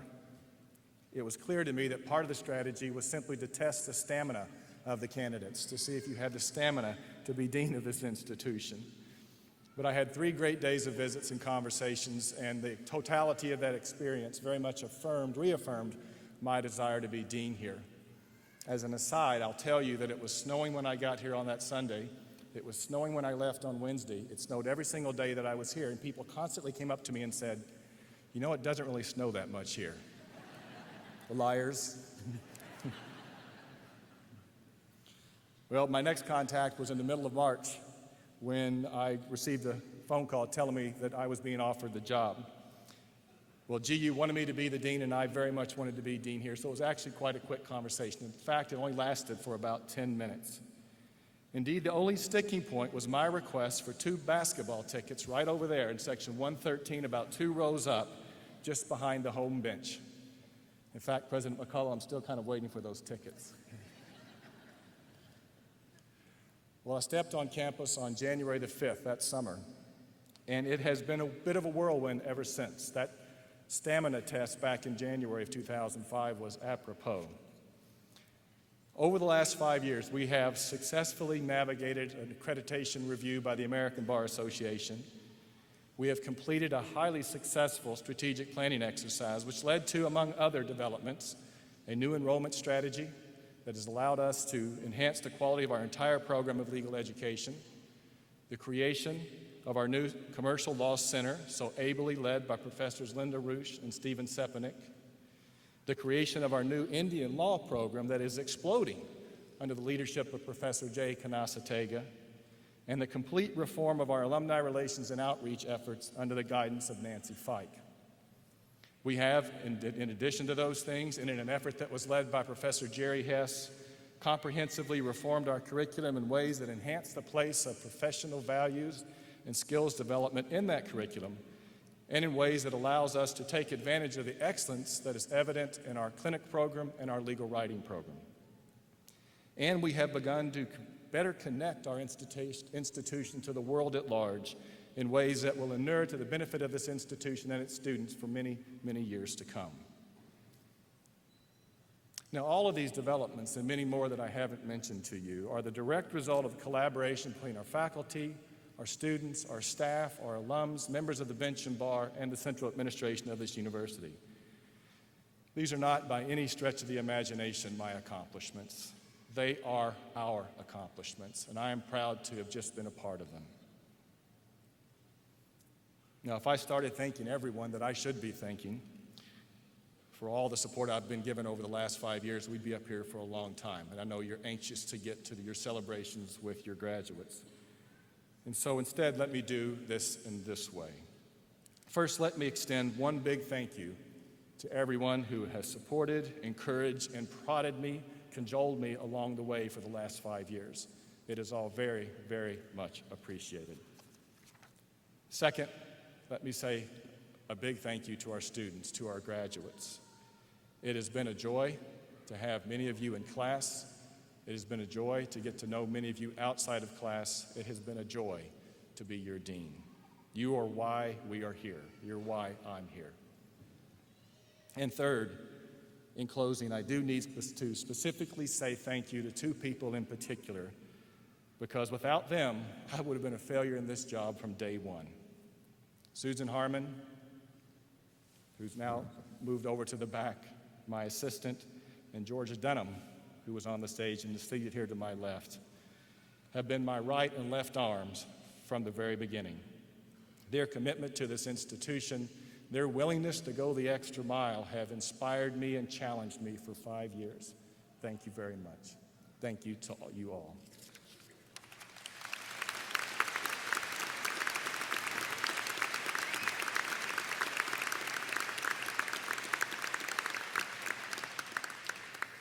On behalf of a grateful university, let me express profound thanks to our Law Medal recipient Patrick Sullivan, and to our invited speaker and honorary Doctor of Laws recipient, the Honorable Richard Jones of the United States District Court. In a particular way, I would like to thank the faculty of the School of Law who have worked hard to guide, to challenge, and to prepare our graduates during these past 3 years. Today is the day that, together with your family and friends, we honor you, our graduates, and all that you have accomplished, and we share in all of your hopes for the future. As we send our graduating class off, it is our hope that each of you continues to search for the truth and to embrace all the challenges before you with an open minds, open hearts, and a courageous spirit. Again, Dr. McCullough, honored guest, it is my honor to present to you the graduating class of 2010.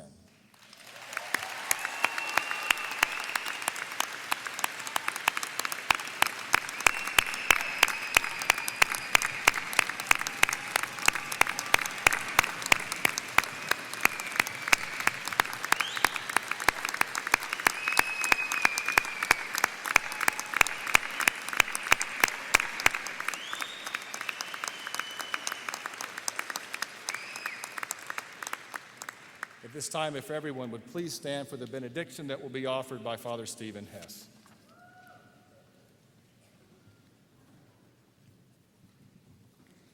As we conclude our celebration, we do so celebrating the accomplishments of our graduates, of Richard Jones and Patrick Sullivan. And we ask that our God of wonder will be with you, opening your heart to the discovery and opportunity of each new day, challenging you to use your learning and skills. May the God of simplicity be with you, guiding you in your search for what is real and true, leading you deeply into the mystery of our common humanity. We pray this blessing in the name of all that is holy. Amen. Thank you, Father Hess. I invite our graduates and their families to join us for a brief social at the School of Law, which is located to the south of McCarthy Athletic Center. This concludes Gonzaga University's 1996 commencement ceremony for the School of Law.